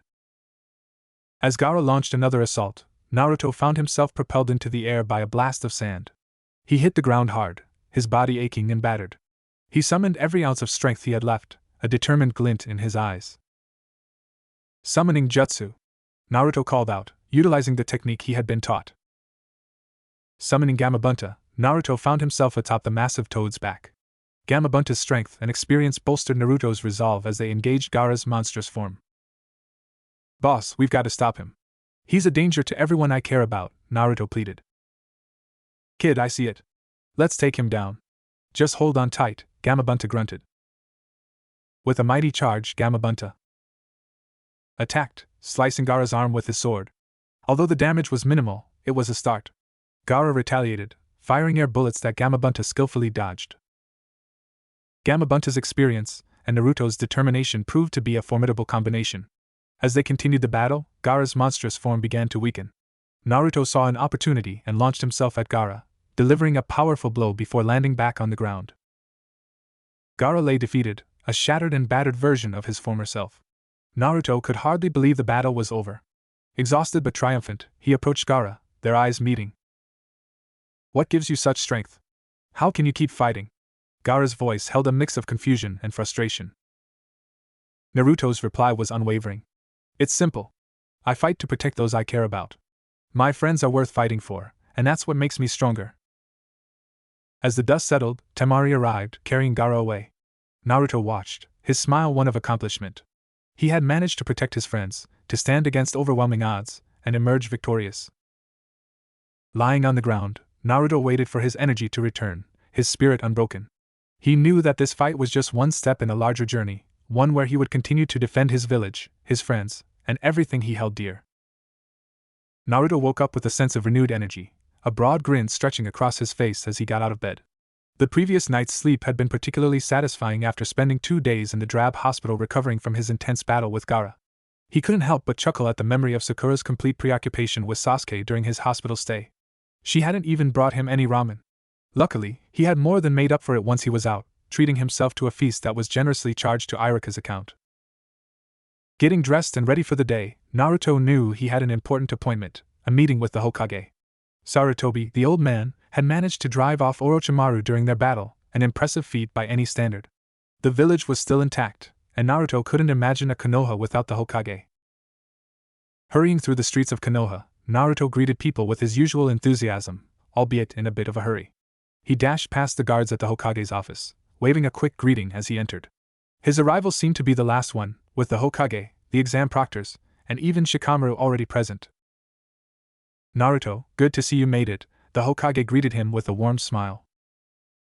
Naruto took his place beside Shikamaru, a mixture of nerves and excitement bubbling within him. The room was filled with a sense of pride, and Naruto couldn't help but feel a surge of accomplishment as he looked around at the assembled shinobi. Well then, let's get this over with, Sarutobi began. While the exams were cut short, it's clear to all of us that certain individuals have proven themselves beyond doubt. Both the exams and the events that followed have highlighted the strength and determination of two exceptional genin. Therefore, based on the recommendations of the proctors and my own observations, I hereby declare Naruto Uzumaki and Shikamaru Nara as Chunin of the Leaf Village. Do you pledge to uphold the responsibilities of this rank and honor your village? We promise to give it our all and make the village proud, Naruto and Shikamaru affirmed in unison. Congratulations, you are now officially Chunin, the Hokage declared with a twinkle in his eye. Naruto couldn't believe it. He was now a Chunin, a title that came with newfound respect and recognition. It was a validation of all his hard work, his determination to grow stronger, and his unwavering spirit. He exchanged proud glances with the other shinobi in the room, his heart swelling with pride. After the meeting, Naruto made his way out of the Hokage's office, his smile practically ear to ear. Shikamaru invited him to join his team for a barbecue celebration, but Naruto had something else on his mind. He had another important task to take care of, one that had been postponed since the exams. Thanks, Shikamaru, but I've got something I need to do, Naruto replied, determination evident in his voice. With a nod, Naruto left the Hokage's tower and headed towards Training Ground 12. He waved to Shikamaru as he left, his mind focused on the challenge ahead. This was a personal matter, something he had wanted to do for a long time, a rematch against Sasuke. The bet between Guy and Kakashi had been left unresolved due to the attack on Konoha, and Naruto intended to settle it now. As Naruto arrived at the training ground, he found Sasuke waiting for him. Their exchange was terse, tension hanging in the air. Naruto was determined to prove himself, to show that his growth was more than luck, and that he could stand toe-to-toe with Sasuke. The battle began, and Naruto's instincts kicked in. He matched Sasuke blow for blow, their movements a dance of skill and strategy. Naruto decided to test his speed, keeping it in check initially, but then unleashed it, catching Sasuke off guard. Naruto's rapid movements left Sasuke momentarily baffled, a testament to the progress Naruto had made. Sasuke, never one to back down, activated his Sharingan. Naruto had a moment of uncertainty, unsure how to combat the powerful visual jutsu. But he wasn't about to be discouraged. With determination burning in his eyes, Naruto pressed on. As they clashed, Naruto thought on his feet, devising a plan to counter the Sharingan. He utilized shadow clones to confuse Sasuke's vision, creating openings for his attacks. The fight was intense, each move a calculated risk, each strike a testament to their growth. The battle reached its peak as Sasuke's Sharingan focused on Naruto. In a daring move, Naruto vanished from sight, leaving Sasuke momentarily disoriented. With blinding speed, Naruto reappeared behind Sasuke, his dynamic entry landing a solid hit that knocked the Uchiha off balance. Guy and Kakashi appeared on the scene, their presence a testament to the significance of this moment. Guy, in his usual exuberance, declared his victory in their bet. Kakashi, though nonchalant, seemed to have anticipated the outcome. The two jounin discussed the terms of the bet, which involved a trade of shinobi. Naruto would join Guy's team, while Neji would be transferred to Kakashi's team. The exchange was made, and Naruto's path took a new turn. Standing amidst his friends, Naruto felt a mixture of emotions, excitement for the challenges ahead, nostalgia for the times with Team 7, and determination to continue growing. He had shown himself worthy of the title Chunin, proven his strength against formidable opponents, and now embarked on a new chapter of his shinobi journey. With a satisfied smile, Naruto looked ahead, ready to face whatever challenges and adventures awaited him as a member of Team Guy. His dream of becoming Hokage burned brighter than ever, and he knew he was well on his way to making it a reality. A new day, a new mission. Naruto's day was filled with the rhythmic sound of hammering as he helped with the cleanup and repairs in the village. The aftermath of the recent attack had left its mark, and the villagers were busy rebuilding and restoring their homes. As Naruto swung the hammer, his thoughts drifted to the intense battles and the challenges he had faced, reminding him of the importance of protecting the village he held dear. Amidst the sounds of construction, he caught sight of Konohamaru, who was assisting in the recovery efforts. Naruto's face brightened as he set down the hammer and made his way over to his young friend. "Hey, Konohamaru! How's it going?" Naruto greeted with a warm smile. Konohamaru looked up, surprised to see Naruto approaching him. "Naruto-senpai. I didn't expect to see you here. Naruto chuckled and ruffled Konohamaru's hair. Well, I thought I'd lend a hand. Figured I should help out with the repairs after everything that happened. Konohamaru's eyes gleamed with admiration. That's really cool of you, Naruto-senpai. You're always so strong and dependable. Naruto scratched his head, a bit embarrassed by the praise. Well, I've got my moments. But I've learned that protecting the village and the people I care about is what being a shinobi is all about. Konohamaru nodded, his expression serious. Yeah, I want to become a strong shinobi like you too, Naruto-senpai. I want to be able to protect the village and everyone in it. Naruto's smile widened. That's the spirit, Konohamaru. Just keep training hard and never give up, no matter how tough things get. Konohamaru's determination burned brightly. I will, Naruto-senpai. As they continued talking, Naruto and Konohamaru discussed their experiences during the recent events. Naruto shared his insights about the battles he had fought, emphasizing the importance of teamwork and always believing in oneself. Konohamaru listened attentively, hanging on to every word. You know, Konohamaru, being a shinobi isn't just about the cool jutsu or flashy fights, Naruto said thoughtfully. It's about protecting the people you care about, standing up for what's right, and working together with your comrades. Konohamaru nodded, absorbing Naruto's wisdom. I get it, Naruto-senpai. I want to be a shinobi who can make a difference and protect everyone. That's the way to go, buddy, Naruto said, giving Konohamaru a thumbs up. And remember, no matter how tough things get, you're never alone. We're all here to support each other. Konohamaru grinned, a newfound determination in his eyes. Thanks, Naruto-senpai. I'll keep that in mind.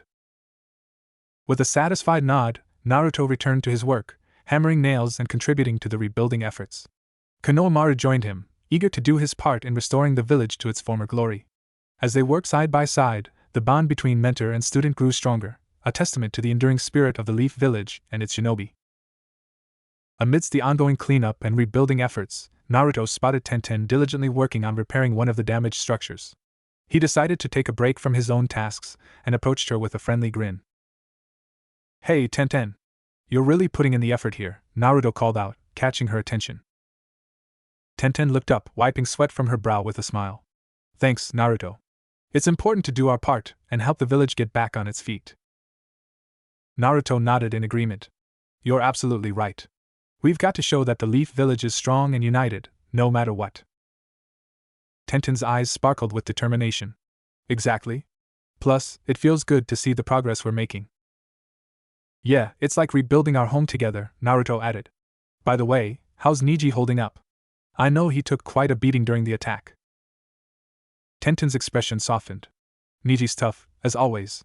He's been resting and recovering, but I'm sure he'll be back on his feet soon. Naruto grinned. I've got no doubt about that. Neji's one of the strongest guys I know. Their conversation was interrupted by the arrival of Izumo, one of the village's shinobi guards. He approached Tenten and Naruto with a serious expression. Sorry to interrupt, but the Hokage has requested your presence. He said it's about an important mission, Izumo informed them. Tenten and Naruto exchanged surprised glances before nodding at Izumo. Sure thing. We'll head to the Hokage's office right away. Izumo nodded back. Good. He's waiting for you there. As Izumo left to attend to his duties, Tenten turned to Naruto with a mixture of curiosity and excitement. I wonder what this important mission is about. Naruto shrugged, a grin playing on his lips. Guess there's only one way to find out. Let's go see what the old man has in store for us. Tenten and Naruto entered the Hokage's office, their curiosity piqued by the mention of an important mission. As they stood before the Hokage's desk, they exchanged glances and waited for him to speak. Hokage-sama, you wanted to see us? Naruto asked. Hiruzen Sarutobi, the third Hokage, looked up from his paperwork and offered them a warm smile. Ah, Naruto, Tenten. Yes, I have a mission for the two of you. Tenten tilted her head slightly, intrigued. A mission? What kind of mission, Hokage-sama? Hiruzen leaned back in his chair and began to explain. As you know, our village has always valued strong diplomatic ties with our neighboring villages. In light of recent events, particularly the attack on the village by Orochimaru and the Sand Village's involvement, we believe it's time to reaffirm our friendship with the Sand. Naruto nodded thoughtfully. So, you want us to help re-establish diplomatic relations with the Sand Village? Yes, exactly, Hiruzen confirmed. I've selected a small team for this mission, and I believe both of you would be valuable assets. Alongside Shikamaru and Nara, you'll be joined by two young genin, Choji Akimichi and Ino Yamanaka. Tenten raised an eyebrow. Choji and Ino? That's an interesting choice. Hiruzen chuckled. Yes, well, I believe this team composition will provide a good balance of skills. Choji's determination and Ino's communication abilities will complement your own strengths. Naruto grinned. Sounds like a plan. When do we leave? Your team will depart tomorrow morning, Hiruzen replied. You'll meet with a delegation from the Sand Village at the border.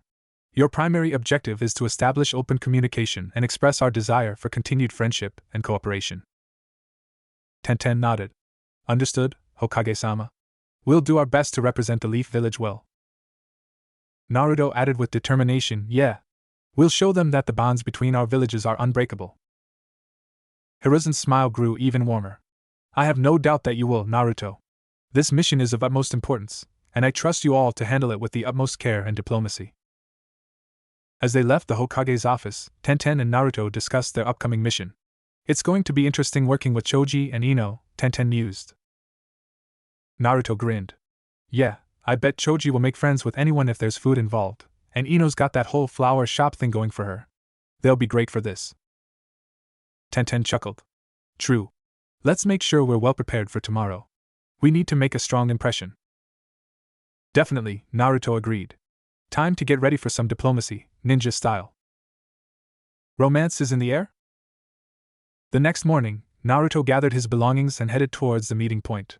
He was eager to embark on the diplomatic mission with his fellow teammates and make a positive impact on relations between the Leaf and Sand villages.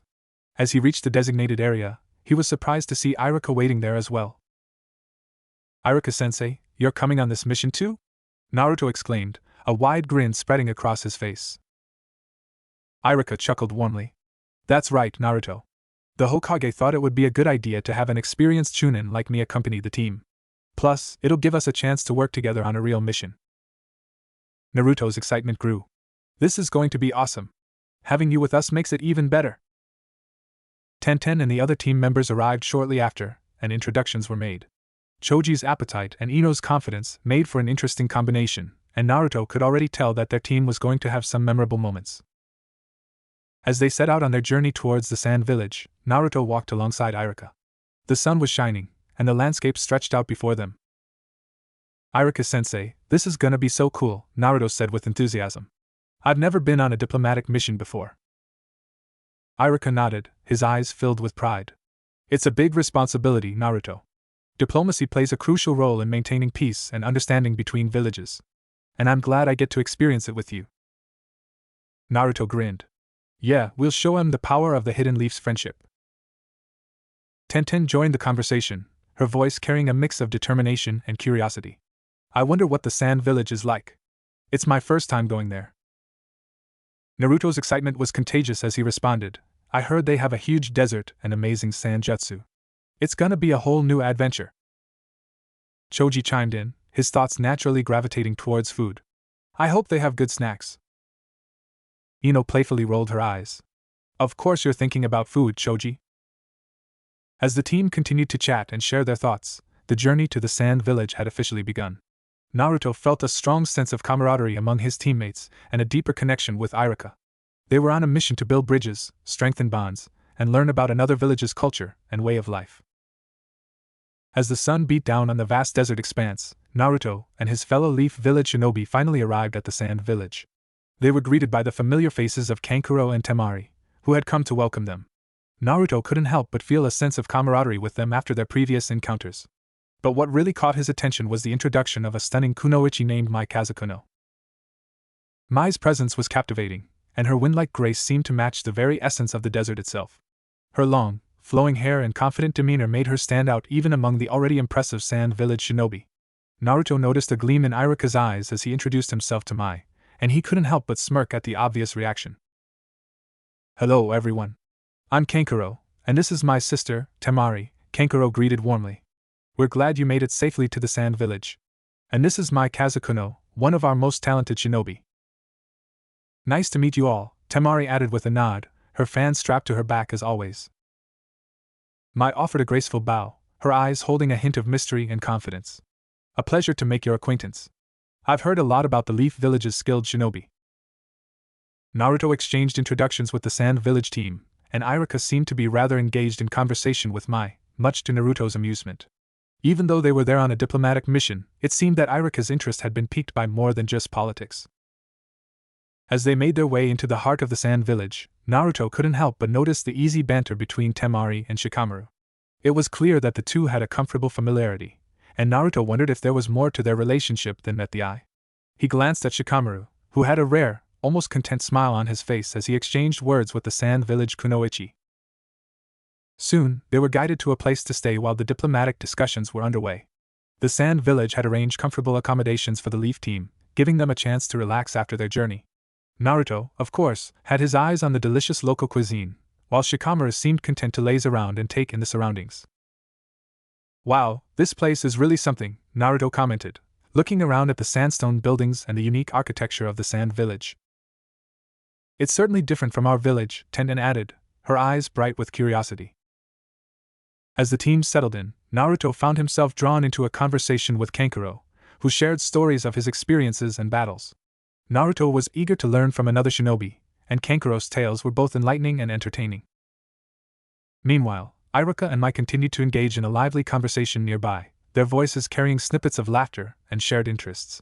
Naruto couldn't help but chuckle at the sight of Iruka trying to impress the alluring kunoichi. The sun began to set, casting a warm, golden glow over the sand dunes. Naruto leaned back, feeling the sand beneath his fingers and taking in the peaceful atmosphere. He watched as Temari and Shikamaru strolled together, their shadows stretching long across the sand. Hey Naruto, looks like this mission might turn out to be more interesting than we thought, Tenten said with a grin, nudging him playfully. Yeah, you're right, Naruto agreed, a sense of excitement bubbling within him. Let's make the most of it. As the first day in the Sand Village came to a close, Naruto couldn't help but look forward to the upcoming discussions and interactions with their Sand Village counterparts.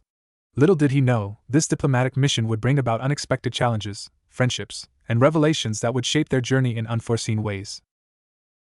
The accommodations in the Sand Village were more comfortable than Naruto had expected. Each member of their team had their own small room, and there was a central community room where they could gather to discuss plans and relax. Naruto wasted no time in unpacking his belongings, eager to settle in and make the most of their stay. As he joined the others in the community room, Shikamaru's words caught his attention. I've got some stuff to go over with Temari tonight. We're planning dinner and discussing a few things. I'll catch you all later. Naruto raised an eyebrow, a knowing grin spreading across his face. Sure thing, Shikamaru. Have fun with your strategic discussions.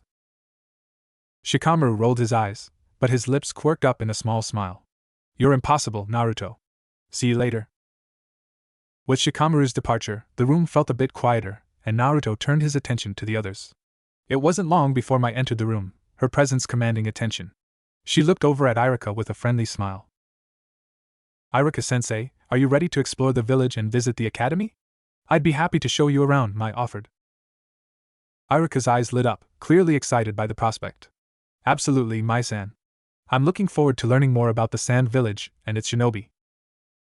Mai's smile widened, and she gestured toward the door. Great, let's head out then. We'll start with the academy and give you an overview of our training methods. Naruto watched as Iruka and Mai headed out, a sense of contentment settling over him. He turned to Tenten, who was busy examining a map of the village.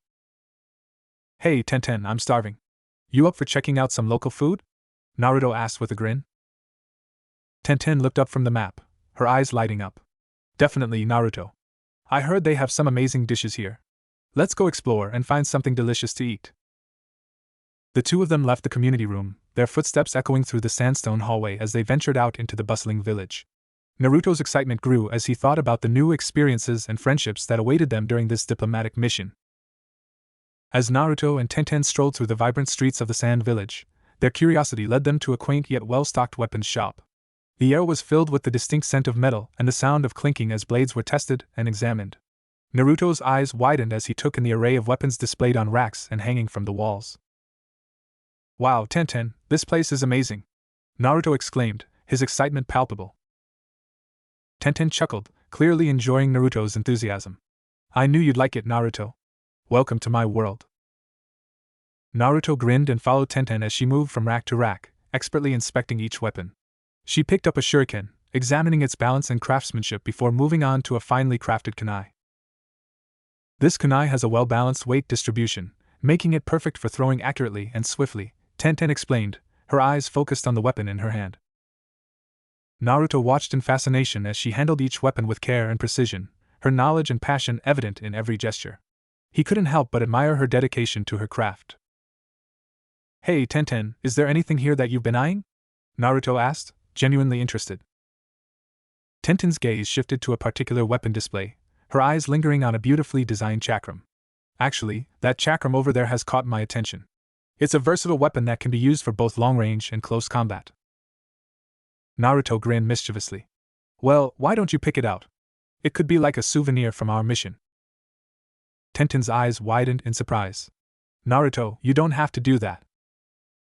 Naruto waved off her concerns. "Nonsense. It's the least I can do for my awesome teammate." With a grateful smile, Tenten approached the chakram and carefully examined it. Naruto watched as she tested its weight and balance, a look of determination in her eyes.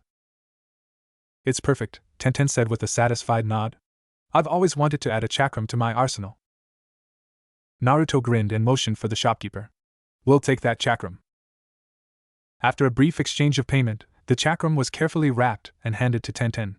She held it in her hands with a mixture of excitement and gratitude. "Thank you, Naruto. I really appreciate this," Tenten said, her voice filled with sincerity. Naruto shrugged, his smile widening. "No problem, Tenten. Just make sure you use it to kick some butt." Tenten chuckled. "You got it, Naruto." After their exploration of the weapons shop, Naruto and Tenten decided to sit down for a meal at a local eatery. The sense of unfamiliar spices and flavors filled the air, and Naruto's stomach rumbled in anticipation. As they settled into their seats, Tenten grinned at Naruto. "Get ready for something different, Naruto. Sand Village cuisine has its own unique taste." Naruto nodded, his eyes gleaming with curiosity. "I'm up for anything. Let's see what they've got." Their meal arrived, a mix of colorful dishes that looked unlike anything Naruto had seen before. Tenten explained the ingredients and flavors of each dish, and Naruto listened attentively while taking cautious bites. The flavors were indeed different from what he was used to, but not in a bad way. He found himself enjoying the new culinary experience, and was eager to embrace the local culture. As they finished their meal and paid the bill, Naruto felt a sense of contentment. "You know, Tenten, this is pretty cool. Trying new things and all." Tenten grinned. "I'm glad you're enjoying it, Naruto. It's all part of the adventure." Returning to their temporary lodging, Naruto was greeted by Shikamaru's sly grin. Well, look who finally made it back. Did you have a good time on your little date, Naruto?" Naruto's eyes widened in mock surprise. "Oh, Shikamaru, you got it all wrong. It was a cultural exploration, not a date." Shikamaru chuckled. Right. Exploring the local culture, I get it." Ino, who was sitting nearby, couldn't resist chiming in. "Oh, come on, Naruto. We all saw you two at that restaurant. Looked like a date to me." Naruto's cheeks reddened as he scratched the back of his head. "Come on, guys, cut me some slack." Tenten joined in the teasing with a playful grin. "Don't worry, Naruto. A cultural exploration date is totally a thing." Naruto's protests were met with laughter from his friends, and he realized he was now on the receiving end of their good-natured teasing. It was all in good fun, and he couldn't help but smile along. The following day dawned with a sense of anticipation as the group split up to explore the Sand Village. Each pair was led by a sand shinobi who was eager to show them the sights and engage in meaningful conversations. Temari, Shikamaru, and Choji set out together, guided by Temari's expertise. She led them through the bustling marketplace, pointing out various stalls and sharing insights about the local trade. As they walked, Temari engaged in thoughtful discussions with Shikamaru about potential strategies and collaborations between their villages. Choji, of course, didn't miss the opportunity to sample some of the local delicacies along the way, much to the amusement of his companions. Mai, Irika, and Ino embarked on a different route, exploring the cultural and artistic aspects of the village. Mai, with her keen eye for aesthetics, introduced them to local art galleries and craft shops, explaining the significance behind various pieces. The group engaged in lively conversations about the importance of artistic expression and its role in fostering understanding between villages. Meanwhile, Naruto and Tenten found themselves in the company of none other than Gaara, the Kazekage himself.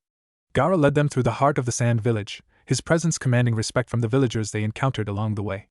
As they reached the imposing Hokage's office, Gaara turned to Naruto with a solemn expression. "Naruto, there is something I wish to discuss with you," Gaara began, his voice carrying a weight of responsibility. Naruto nodded, his curiosity piqued. "Sure, Gaara. What's on your mind?" Gaara's gaze remained steady as he spoke. The events that transpired during the Konoha crush were a grave misunderstanding, fueled by manipulation and deception. I want to assure you that the Sand Village deeply regrets its involvement in that attack. We were misled by Orochimaru, and the consequences were dire.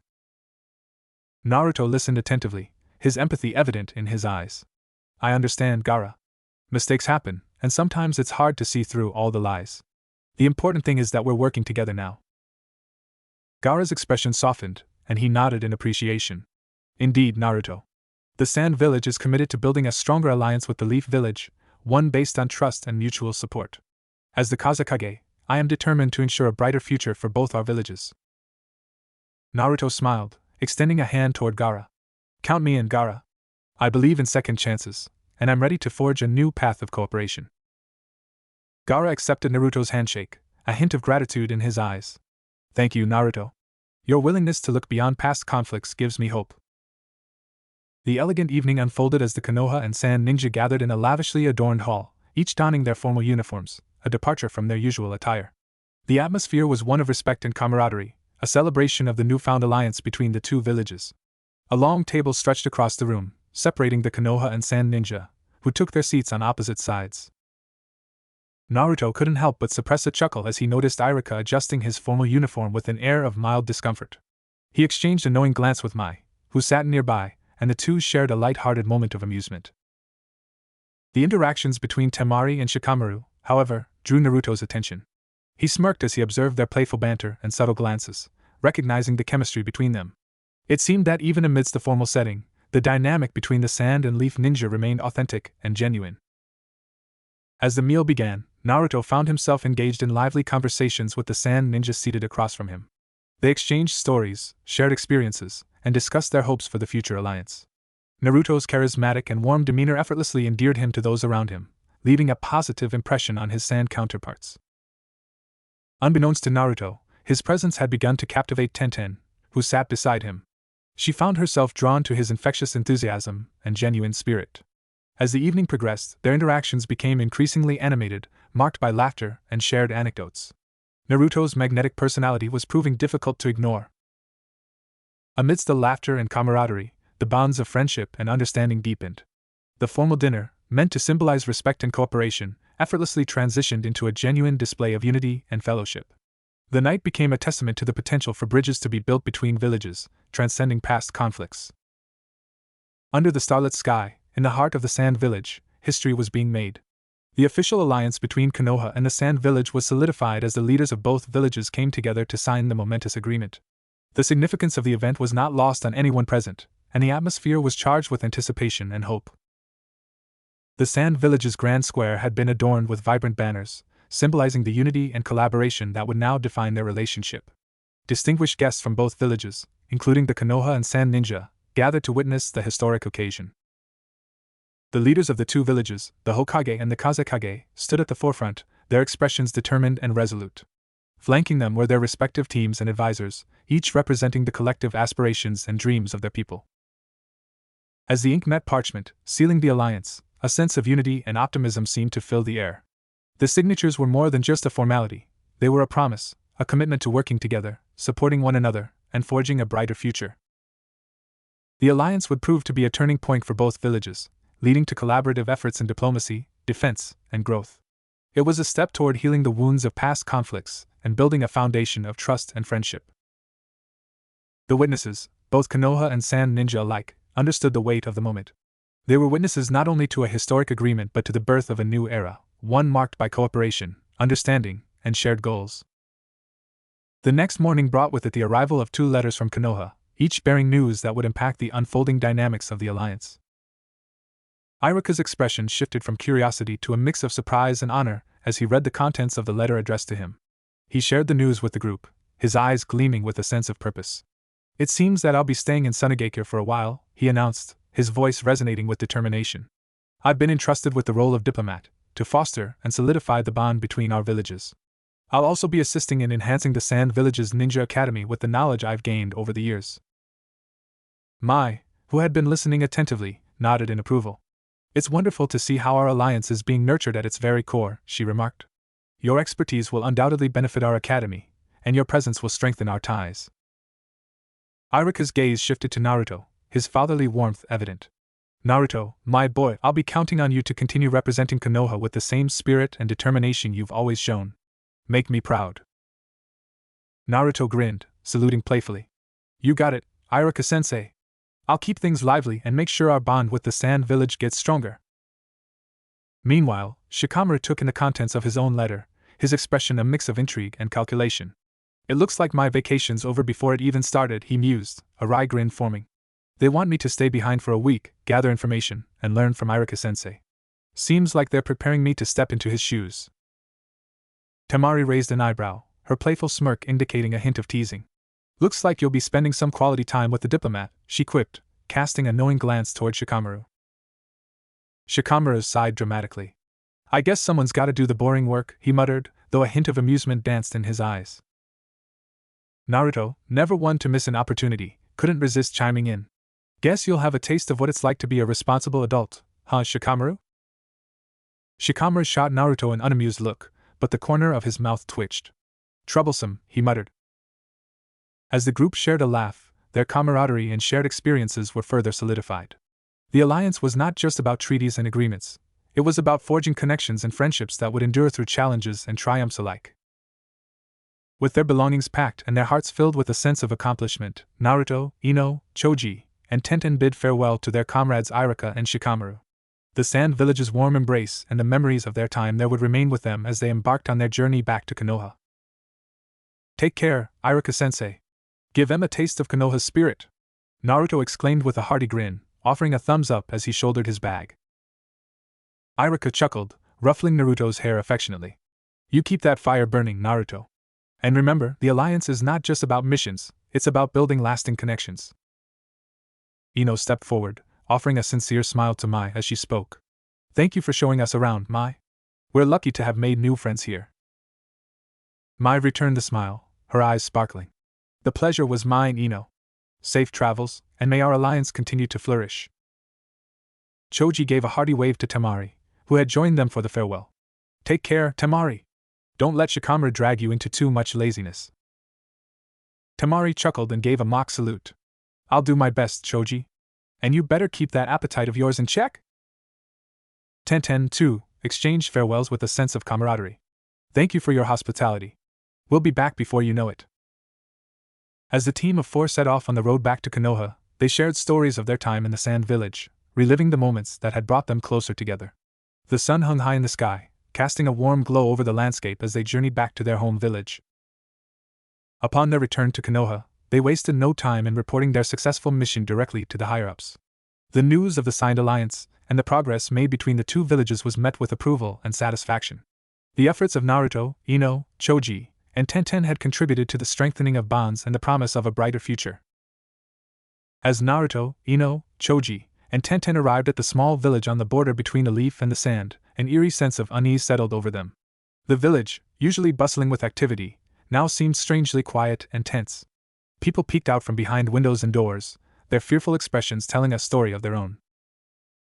What's going on here? Naruto murmured, exchanging concerned glances with his teammates. Approaching a group of villagers who had gathered hesitantly, Ino took the initiative to ask, Is everything all right? Why is everyone so frightened? A middle-aged man stepped forward, his voice quivering as he spoke. It's the bandits, miss. They've been causing havoc in our village for weeks now. We've tried to defend ourselves, but they outnumber us. They've been demanding food, money, and even taking some of our people as prisoners. Naruto's fists clenched at his sides, his determination evident. Bandits, huh? We can't just stand by while they terrorize innocent people. Tell us more about them. How many are there? Where are they hiding? The man nodded, grateful for their willingness to help. They've set up camp not far from here, in a cave in the nearby hills. There are about a dozen of them, armed and dangerous. They've been attacking us whenever we try to leave the village. Choji's brows furrowed with concern. We need to put a stop to this. No one should have to live in fear like this. Tenten's eyes gleamed with determination. Let's gather information and come up with a plan. We'll make sure these bandits won't trouble this village anymore. The villagers shared a mix of relief and gratitude, expressing their thanks for the Leaf Shinobi's intervention. With the newfound information in hand, Naruto, Ino, Choji, and Tenten retreated to a quiet spot to strategize. We need to approach this carefully, Ino suggested, her analytical mind at work. If they've taken hostages, we have to consider their safety. Naruto nodded in agreement. Right.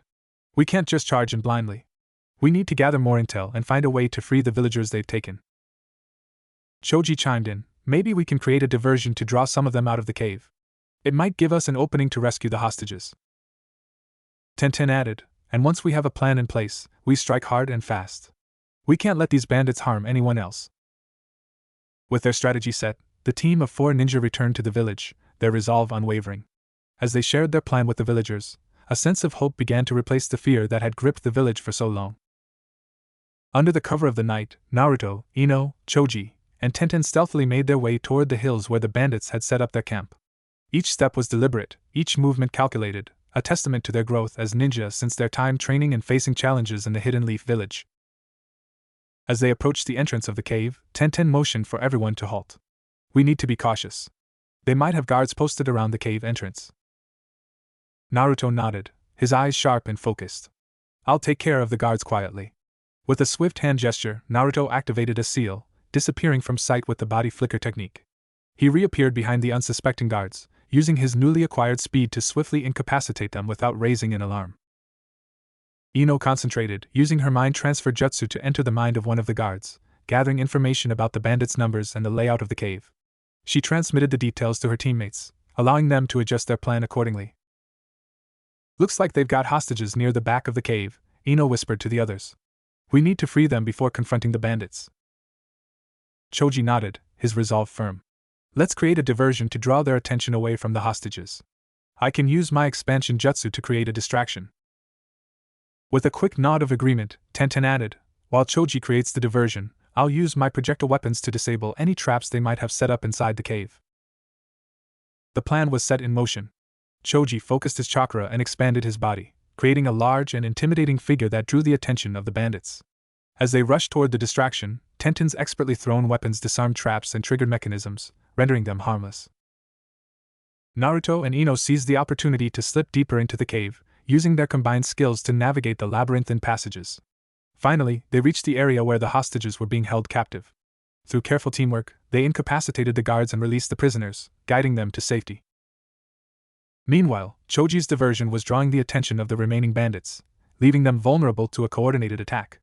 Naruto and Ino rejoined the battle, their movements fluid and synchronized. Naruto's agility and Guy-inspired techniques allowed him to swiftly evade attacks and deliver powerful strikes, while Ino used her mind-body switch jutsu to temporarily take control of bandits and turn them against their allies. Tenten showcased her precision and accuracy, using her weapons to disarm and incapacitate opponents from a distance. Choji's expansion jutsu proved not only a distraction but also a formidable offensive maneuver, knocking several bandits off balance and creating openings for his teammates to exploit. As the battle raged on, the bandits' resistance dwindled, and their leader was left standing alone. With a triumphant yell, Naruto unleashed a series of rapid strikes, incapacitating the bandit leader and ending the threat once and for all. With the battle won, the group of 4 caught their breath and surveyed the scene. The hostages were safe, the bandits defeated, and the small village's future looked brighter. Naruto, Ino, Choji, and Tenten exchanged nods of satisfaction, a silent acknowledgement of their growth and teamwork. As the night settled over the Hidden Leaf Village, Naruto found himself restless, unable to shake off the events of the recent mission. His teammates had all headed home, and he was left alone with his thoughts. The weight of the responsibility he had shouldered began to press down on him, a reminder of the challenges that lay ahead. Unable to find solace within the walls of his apartment, Naruto decided to go for a walk, hoping that the cool night air would help clear his mind. He wandered through familiar streets, lost in thought as he replayed the events of the past few days in his mind. As he walked, a strange sensation crept over him, causing him to pause. He felt as if someone was watching him, a presence that sent shivers down his spine. He turned around, scanning the shadows for any sign of movement. And then, out of nowhere, a figure materialized before him. It was a mysterious ghostly shinobi, their form ethereal and enigmatic. Naruto's hand instinctively went to the hilt of his kunai, his senses on high alert. Who are you? Naruto demanded, his voice steady despite his unease. The ghostly figure regarded him with an inscrutable gaze. I am but a fleeting echo of the past, a whisper in the winds of time. Naruto's brow furrowed. What do you want? The figure's voice took on a somber tone. I have come with a warning, Naruto Uzumaki. The path you tread is fraught with danger and uncertainty. The choices you make will shape the destiny of the world. Naruto's heart raced as he listened to the cryptic words. What do you mean? Dark forces gather, and shadows loom on the horizon, the figure continued. You must be vigilant, for the challenges you will face are greater than you can imagine. Trust in your strength, but also in the bonds you have forged. Naruto felt a mixture of determination and anxiety welling up within him. I won't back down from any challenge. I'll protect my village and my friends, no matter what. The ghostly shinobi nodded, their form flickering slightly. Remember, the choices you make in the coming days will shape the future. Be cautious, and be prepared. Before Naruto could respond, the figure began to fade, its form dissolving into the night. As quickly as it had appeared, it was gone, leaving Naruto standing alone in the darkness. Naruto's heart sank as he stood before the Hokage's desk, absorbing the grave news. Sasuke, his teammate and friend, had left the village to meet with Orochimaru, a dangerous and treacherous path. The weight of the situation bore down on him, and he knew that decisive action was needed. Hokage Sarutobi's voice was stern as he addressed Naruto. Naruto, I trust your judgment. As a newly promoted Chunin, you have the responsibility of assembling a team to retrieve Sasuke. Time is of the essence. Naruto's mind raced, his thoughts a whirlwind of emotions. He had to act quickly, choose his teammates wisely, and devise a plan to bring Sasuke back before it was too late. Naruto nodded, determination etched into his features. I understand, Hokage-sama. I'll assemble a team and bring Sasuke back, no matter what. The Hokage's expression softened, pride evident in his eyes. I have faith in you, Naruto. Choose your team wisely and set out as soon as possible. The fate of Sasuke and the village rests in your hands. With a sense of urgency, Naruto saluted and turned to leave the Hokage's office. As he stepped out into the sunlight, his mind raced, thoughts of the impending mission and the difficult decisions ahead weighing heavily on his shoulders. He knew that he couldn't do this alone. He needed skilled and reliable comrades by his side. With a determined look, Naruto's thoughts turned to the friends and allies he had forged during his journey, individuals who had proven their loyalty and strength. Naruto's determination led him to search for Tenten, hoping that she would join him on this crucial mission. As he moved through the village, his path unexpectedly crossed with Neji, a skilled and strategic ninja in his own right. Seizing the opportunity, Naruto quickly explained the dire situation and his plan to assemble a team to retrieve Sasuke. Neji, we don't have much time. Sasuke has gone rogue and is on his way to meet Orochimaru.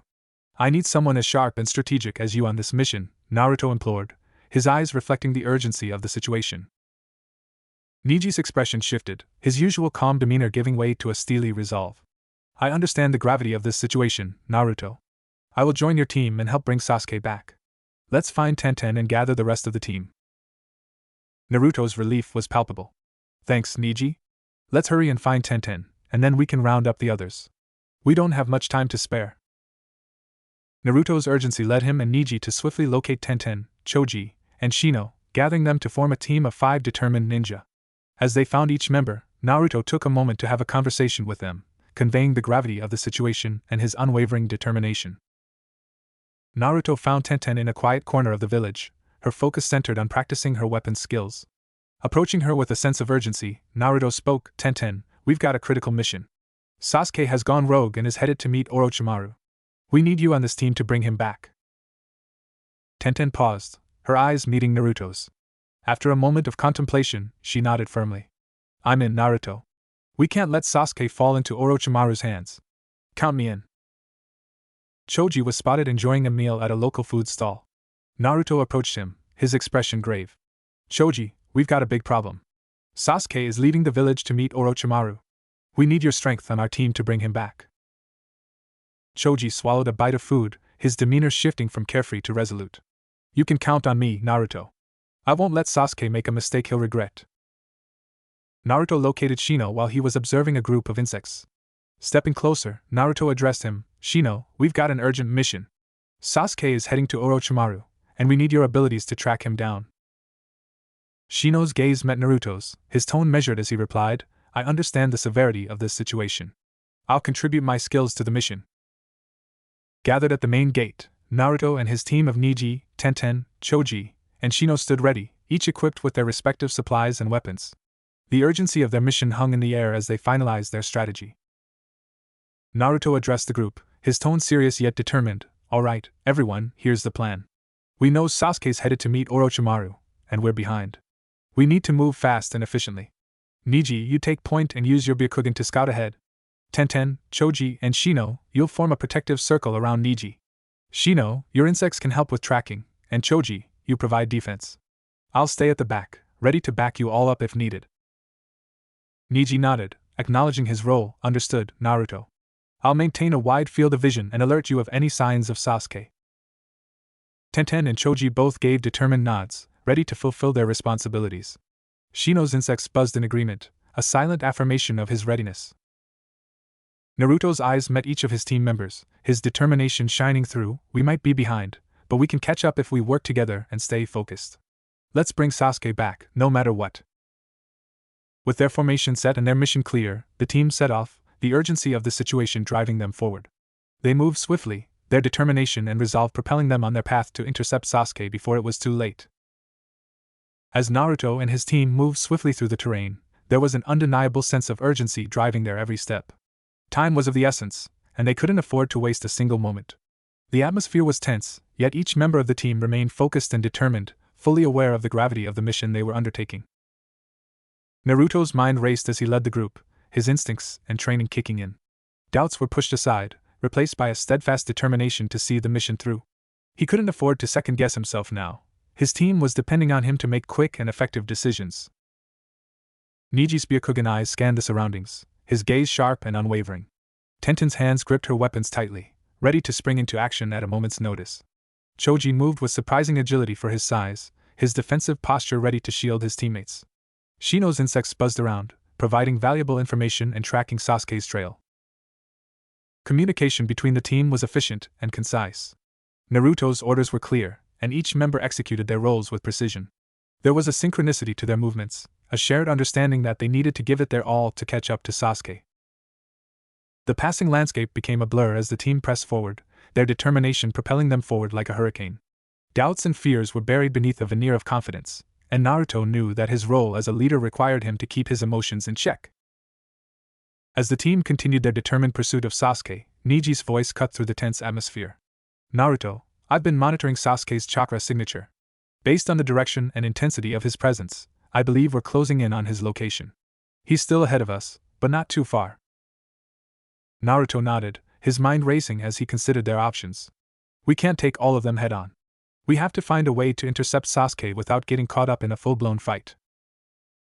Shino chimed in, his voice calm and calculated. I have an idea. I can deploy my tracking bugs to gather more detailed information about their movements and positions. This will give us an advantage in planning our approach. Naruto's eyes brightened at the suggestion. Good call, Shino. Let's do that. We need every advantage we can get. As the team implemented Shino's plan, their movements became even more deliberate. Naruto's heart raced as they drew closer to their quarry, the tension in the air growing palpable. However, their concentration was suddenly shattered as the ground trembled beneath them, and the earth itself seemed to come alive. An imposing figure emerged from the shadows, Jirobo, a formidable opponent known for his earth manipulation jutsu. The ground around them shifted and contorted, threatening to ensnare them all. Naruto's mind raced, and he quickly assessed the situation. They were caught in an ambush, and their options were limited.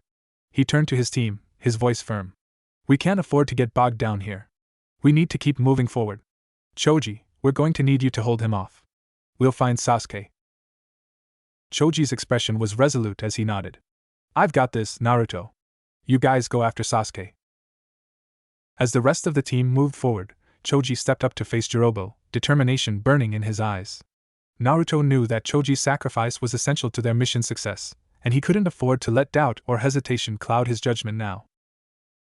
As Naruto and his remaining team members closed in on Sasuke's location, a tense silence hung in the air. The weight of their mission and the sacrifices they were making weighed heavily on their minds. Just when they thought they had gained the upper hand and caught sight of Sasuke, Their progress was once again impeded. Kidamaru, a skilled archer and a member of Sasuke's group, emerged from the shadows, his attacks raining down upon them with deadly accuracy. Niji, ever vigilant, moved with precision, using his Byakugan to anticipate Kidamaru's movements and deflect his attacks.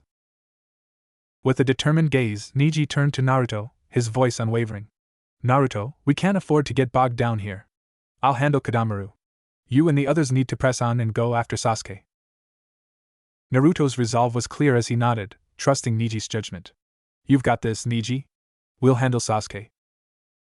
With a final nod, Niji focused his attention on Kidamaru, engaging in a fierce battle of wits and skills. Naruto, Tenten, and Shino moved forward, their determination renewed as they pushed through the obstacles that stood between them and their goal. As they continued their pursuit, Naruto couldn't help but steal a glance back at Niji, who was locked in a battle of his own. He felt a mix of emotions: admiration for Niji's strength and resolve, concern for his well-being, and a renewed determination to bring Sasuke back. As the team pressed forward, leaving behind Niji to face Kidamaru, the weight of their individual sacrifices weighed heavily on Naruto's mind. He knew that each decision came with its own set of emotions, doubts, and worries, but he also understood the urgency of their mission. For now, he focused on the task at hand, pushing those thoughts to the back of his mind. Shino's voice broke through Naruto's contemplation, drawing his attention to the present moment. "I've been tracking the sound shinobi and the barrel that holds Sasuke. I have an idea for how we can outmaneuver them and retrieve Sasuke." Naruto's eyes lit up with curiosity and anticipation. "Tell us your plan, Shino." Shino explained his strategy, detailing how they could use his tracking bugs to create a diversion and confuse the sound shinobi. With their attention diverted, they could move in swiftly and secure the barrel containing Sasuke. It was a risky plan, but it held the potential to catch their enemies off guard and give them the upper hand. Naruto nodded, his determination resolute. "That could work. Let's give it a shot. We need to bring Sasuke back." Tenten and Shino exchanged glances, their agreement evident. With their plan in place, the team moved with purpose, following Shino's guidance as they deployed his tracking bugs strategically to create a web of confusion. As the bugs went to work, the sound shinobi found themselves disoriented and unable to discern the team's true movements. Taking advantage of the chaos, Naruto, Tenten, and Shino moved swiftly and with precision. They closed in on the barrel, their determination unwavering. With a synchronized effort, they managed to retrieve the barrel, securing their prized objective. The feeling of success surged through Naruto, mingling with the knowledge that they were one step closer to bringing Sasuke back to Konoha. But as the dust settled and their adversaries regrouped, Naruto couldn't help but feel a pang of concern for Niji, who was still engaged in his battle with Kidamaru. However, for now, their focus remained on the task at hand, bringing Sasuke home and fulfilling their mission. As the team began their journey back to the village, Shino's words held a sense of urgency and caution. Naruto listened intently as Shino informed him of their pursuers and his plan to split up the remaining sound ninja who were tracking them. "Naruto," Shino said, his tone serious, "we're being tracked. I've been monitoring their movements, and I believe we have an opportunity to split them up. It's a risky move, but it might give you a chance to escape with Sasuke while I handle the pursuit." Naruto's brows furrowed as he processed Shino's words. The gravity of the situation was not lost on him, and he knew that every decision could make a difference. He glanced at Shino, his gaze steady. "What's your plan?" Shino explained his strategy, outlining how he would lead one of the sound ninja away from Naruto and the others, allowing them to create a gap between their pursuers. He emphasized the importance of timing and coordination, as well as the need for Naruto to remain vigilant and focused on their objective. Naruto nodded, a mixture of determination and gratitude in his eyes. "Shino, this is risky, but I trust your judgment. You've got this. We'll meet back in the village, all of us." Shino offered a small nod, a hint of a rare smile tugging at the corner of his lips. "Good luck, Naruto. Bring Sasuke back." With a firm handshake and a determined look, the two friends parted ways. Naruto watched as Shino faded into the surrounding landscape, his steps silent and purposeful. As Shino led one of the sound ninja away, Naruto turned his attention back to the path ahead, his heart set on the mission that lay before him. Naruto's heart raced as he faced the two sound ninja who had intercepted him, Taiya and Kimamaru. The urgency of the situation surged through him, and his thoughts raced as he assessed their predicament. He exchanged tense glances with Tenten, and for a brief moment, their eyes met, conveying unspoken understanding. Amidst the chaos and uncertainty, Tenten's voice cut through the tension. "Naruto," she began, her tone firm yet compassionate, "I'll take care of Taiya. You need to go after Sasuke." Naruto's gaze shifted to Tenten, his concern evident in his eyes. Tenten, I can't just leave you here. We're a team. Tenten's expression softened, and she placed a reassuring hand on Naruto's shoulder. Listen, Naruto, I believe in you. We all do. This is part of the mission, and you need to keep going. Sasuke needs you, and I'll hold my own here. Besides, she added, a playful glint in her eyes, you owe me a nice date after this, remember? A small smile tugged at the corner of Naruto's lips as he processed Tenten's words. Despite the gravity of the situation, her confidence and determination uplifted him. He understood the weight of her sacrifice and her unwavering trust in him. You're right, Tenten, Naruto said, his voice tinged with gratitude and determination. I'll save Sasuke, and then we'll all have that date you deserve. With a final nod and a determined look, Naruto turned away from Tenten and faced the path ahead. He knew he had to press on, to fulfill his mission and bring Sasuke back. As he ran toward his destination, the sound of battle echoed behind him, a testament to his comrades' unwavering resolve. Determined and resolute, Naruto pressed forward through the fields of swaying grass. His friend's sacrifices weighed on his mind, driving him to confront the sound ninja who stood before him. Kimimaro, an ominous presence, radiated danger, and Naruto knew he had to approach this fight with caution. As the wind rustled the grass around them, Naruto swiftly formed a series of shadow clones, sending them charging toward Kimimaro with a flurry of attacks. However, it became evident that their opponent was not to be underestimated. Kimimaro's movements were fluid and precise, his defenses impervious to the onslaught of clones. The clash of fists and blades filled the air, creating a whirlwind of motion and intensity. Naruto's thoughts raced as he analyzed his opponent's skills. Kimimaro's strength and agility were formidable, and he wielded his bone-based jutsu with deadly accuracy. Naruto knew that he had to find a way to exploit any openings and weaknesses in Kimimaro's defense. As the battle raged on, Naruto's determination blazed within him. He adapted his strategy, using his speed and agility to dodge Kimimaro's bone attacks while launching his own counterattacks. He weaved through the grassy terrain, his movements calculated and precise.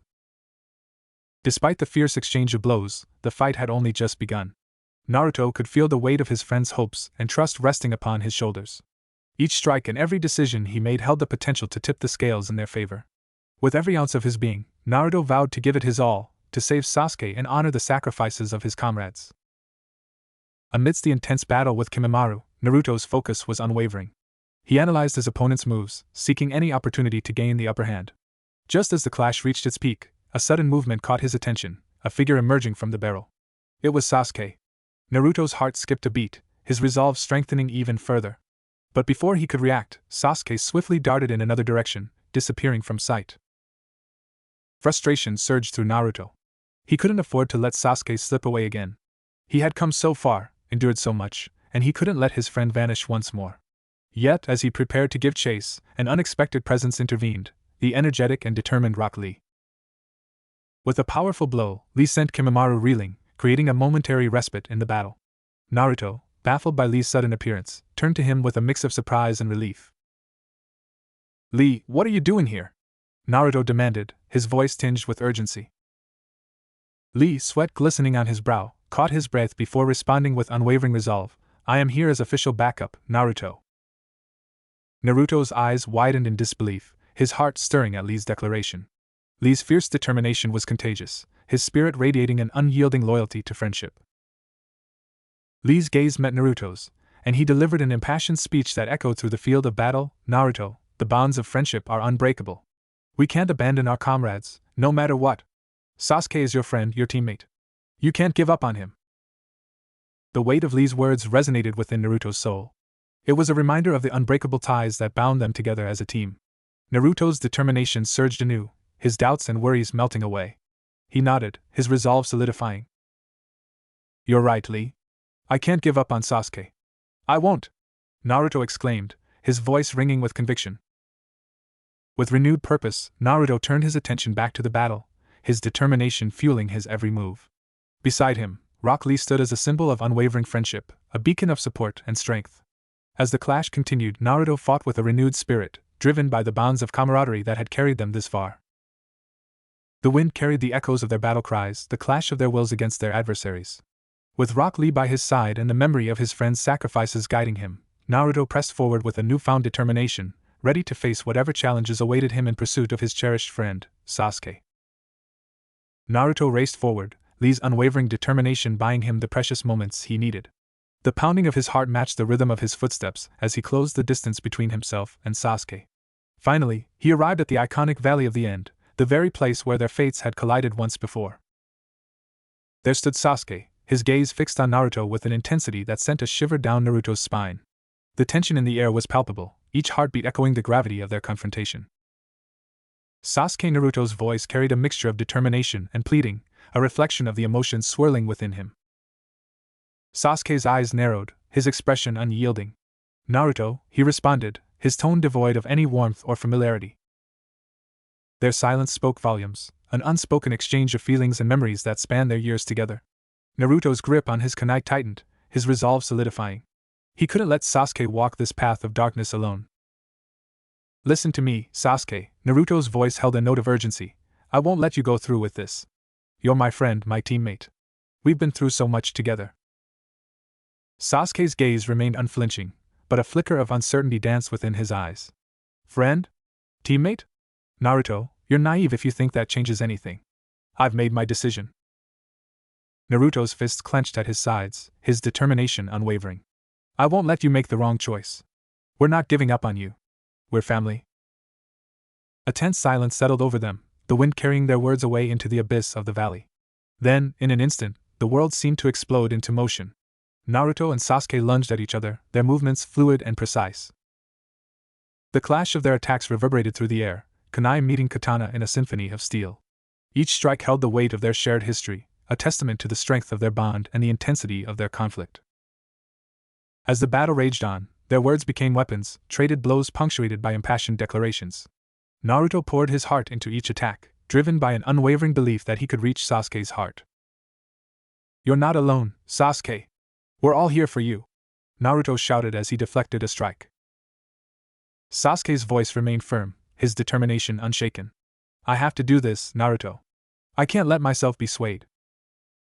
Naruto's eyes blazed with determination, his voice fierce as he pressed forward. "You can't shut yourself off from everyone who cares about you. You're not alone, and we're not letting you go down this path."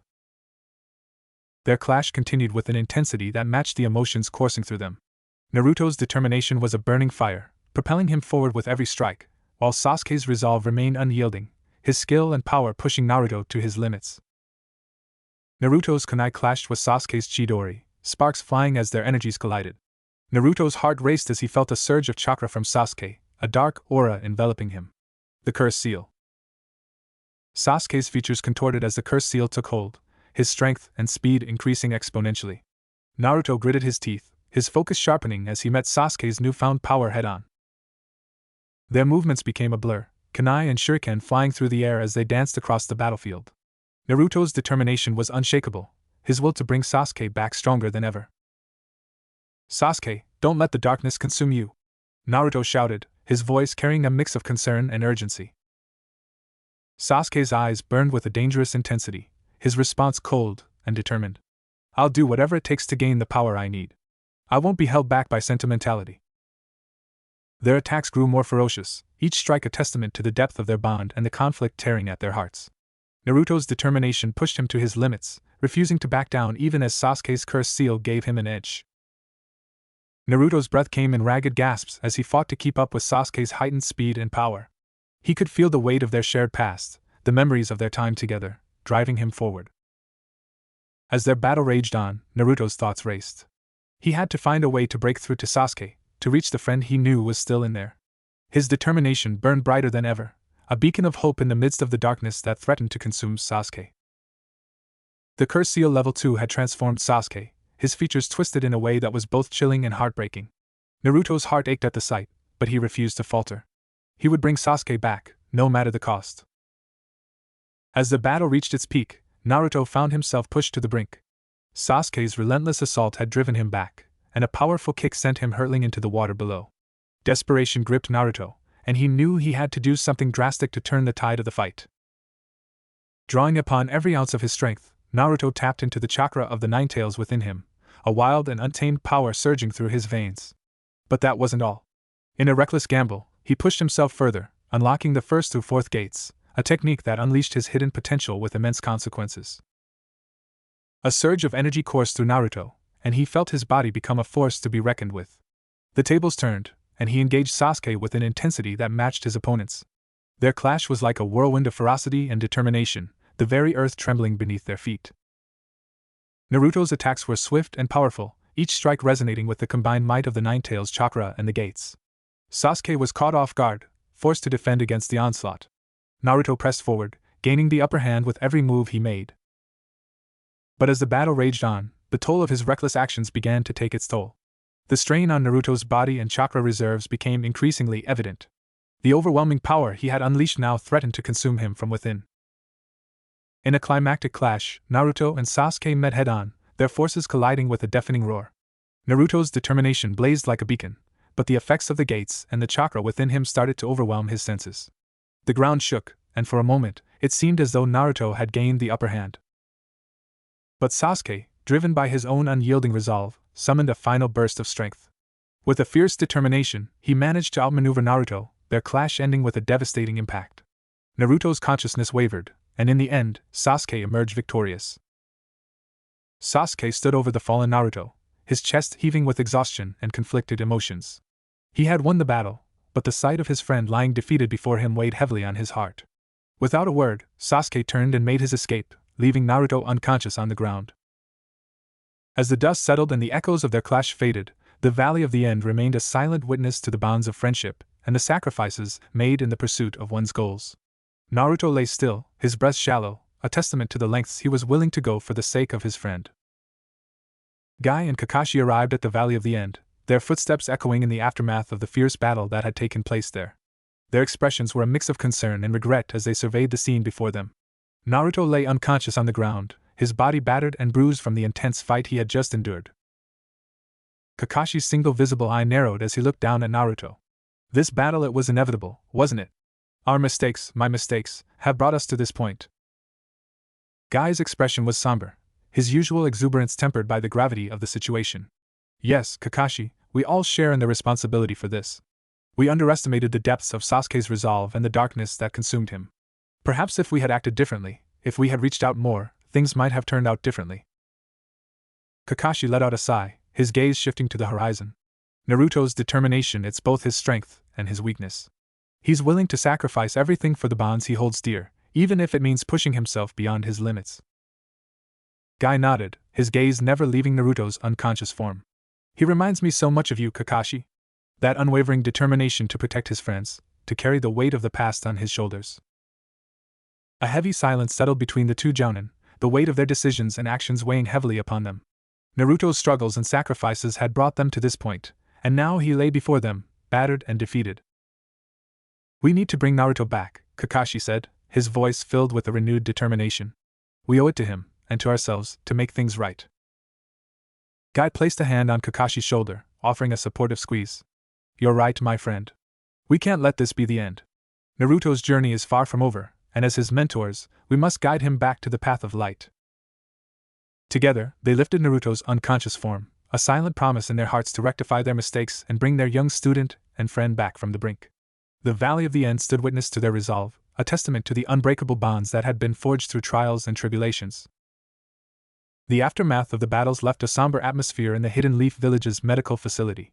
Choji and Niji lay in the intensive care unit, their injuries a stark reminder of the high stakes of their mission.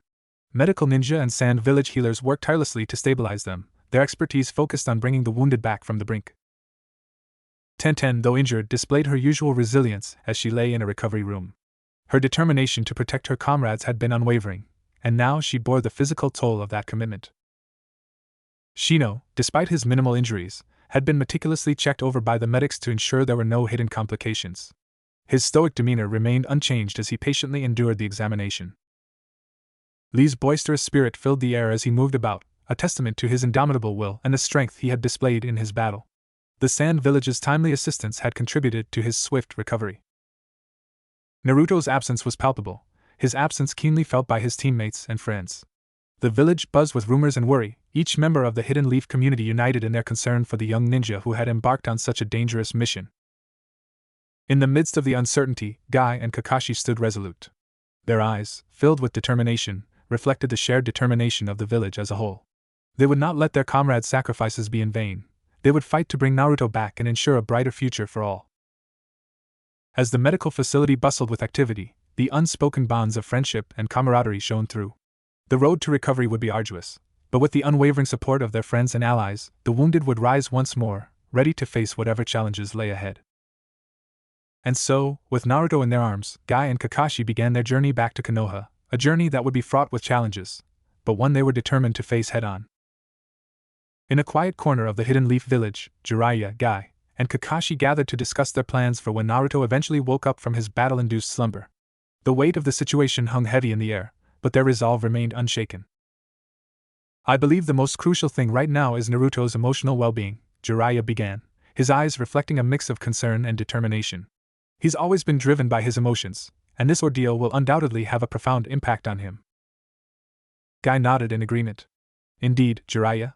We must ensure that he doesn't feel alone in this struggle. His friends, his village, we need to rally around him and let him know that we're here for him no matter what. Kakashi, his single visible eye focused and serious, chimed in.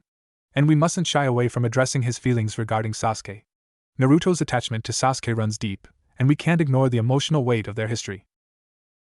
Jiraiya sighed, running a hand through his hair. It won't be easy, but we have to find a way to guide him toward a healthy mindset. Naruto has grown so much, and this could be a turning point for him, either positive or negative. Guy's fervent gaze intensified. I believe in his strength and his capacity to overcome any obstacle. We must remind him of his growth, his achievements, and his potential. Kakashi's gaze softened, his visible eye narrowing thoughtfully. We should also be prepared to answer his questions about what transpired. The truth is necessary, even if it's painful. We can't keep him in the dark. The three of them fell into a contemplative silence, each lost in their thoughts as they considered the path ahead for their young comrade. In the end, their unwavering support for Naruto was clear. No matter the challenges that lay before him, he would not face them alone. We've always believed in Naruto's ability to inspire change, Jiraiya said with a determined glint in his eye. This is another chance for him to rise above, to prove himself not only as a ninja but as a person. Guy's trademark grin returned, brimming with optimism. Let's channel our youthful energy into supporting him, guiding him, and helping him find his way forward.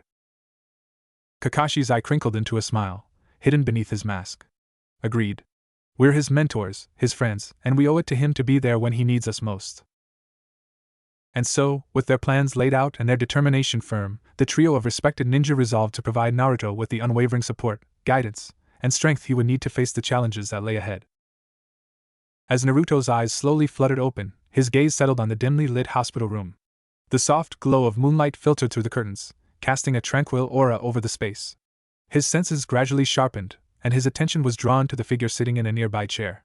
It was Tenten, her hair cascading down in a way that was different from her usual style. Naruto couldn't help but feel a sense of warmth at the sight. He shifted slightly, and Tenten's eyes fluttered open, her gaze locking onto Naruto's as a soft smile formed on her lips. Hey there, sleepyhead. You've finally decided to join the land of the living. Naruto managed a weak smile, his throat feeling dry. Yeah, feels like I've been out forever. Tenten chuckled softly. Well, you gave us all quite a scare. But you're going to be okay now. As his surroundings started to come into focus, Naruto noticed the medical equipment and the sterile environment. How long? 6 days, Tenten replied, her expression showing a mix of concern and relief. You've been out for 6 days. But don't worry, you're in the hospital now, and they've been taking good care of you. Naruto nodded slowly, his mind processing the information. He then shifted his attention to Tenten's hair, which was down and loose. Your hair looks nice. Tenten chuckled again, a faint blush gracing her cheeks. Thanks, Naruto. I figured I'd let it down for a change. It's not like we're on a mission or anything. Naruto's lips curved into a playful grin. Yeah, you look good. Tenten rolled her eyes playfully. Flattery won't get you out of here any faster, you know. Before Naruto could respond, the sound of footsteps approaching caught his attention. The door to the room swung open, revealing two figures, Jiraiya and an older man with a wise and authoritative presence. It was Hiruzen Sarutobi, the third Hokage. Jiraiya offered a warm smile. Well, look who's awake. I told you the kid would pull through. Hiruzen's eyes twinkled as he nodded in agreement. Indeed, Naruto. I'm glad to see you're awake. Naruto managed a weak chuckle. Yeah, guess I'm tougher than I thought. Jiraiya stepped closer to the bed. You've got a long road to recovery ahead of you, but you've got the village and your friends behind you. Speaking of which, we have someone you should meet. As if on cue, the door opened once again, and a woman with striking blonde hair entered the room. Her presence commanded attention, and Naruto instantly recognized her from the stories he'd heard, the legendary Sannin, Tsunade Senju. Tsunade's gaze met Naruto's, and she offered a warm smile. Well, it seems you've finally woken up. I've heard quite a bit about you, Naruto Uzumaki. Naruto felt a mix of awe and gratitude as he looked at the woman who had played a significant role in his recovery. Thank you for everything. Tsunade's smile softened. You're welcome, Naruto. You've shown remarkable strength and resilience. You remind me a lot of someone I used to know. Hiruzen's expression turned thoughtful. Tsunade has agreed to lend her expertise to our medical efforts here in the village. Her skills will be invaluable, especially during times like these. Naruto nodded appreciatively. I'll do whatever it takes to get back on my feet and protect the village. Tsunade's eyes held a mixture of pride and determination. That's the spirit. I see potential in you, Naruto. Just remember, even the toughest battles can be won with the right combination of strength and strategy. Naruto's concern for his friends was evident in his voice as he turned his attention to Tsunade. How are Niji, Choji, Shino, and Lee? Are they okay? Tsunade's gaze softened, understanding the weight of Naruto's worry. They're all being taken care of. Choji and Niji are recovering, and I must say, you've got some tough friends. Shino and Lee are doing well, and Tenten has been keeping an eye on you here. Tenten chimed in with a reassuring smile. Yeah, we're all going to be just fine, Naruto. Thanks to you, we made it through. Naruto nodded, a mixture of relief and guilt washing over him. I'm glad you guys are okay. But I'm sorry. I failed to bring Sasuke back. I let everyone down. Tsunade's expression grew more serious, and she took a step closer to Naruto's bedside. Naruto, bringing Sasuke back was a difficult task, and it's not something you should bear the burden of alone. We all have our roles to play, and sometimes things don't go as planned. What matters is that you gave it your all and fought with everything you had. Hiruzen added his wisdom to the conversation. Naruto, you're not alone in this. We're a team, a village, and we support each other through thick and thin. Your determination and courage inspire all of us, and your friends believe in you. Tenten nodded in agreement. That's right, Naruto. We're in this together, and we'll find a way to bring Sasuke back. But for now, focus on recovering and getting back on your feet. Naruto's gaze shifted from one supportive figure to another, and he felt a sense of reassurance wash over him. Thanks, everyone. I won't give up, and I'll get stronger. I promise. Tsunade's smile returned, and she patted Naruto's hand gently. That's the spirit, Naruto. I have a feeling you'll surprise us all. Naruto's determination to improve himself as a leader and future Hokage was evident as he spoke.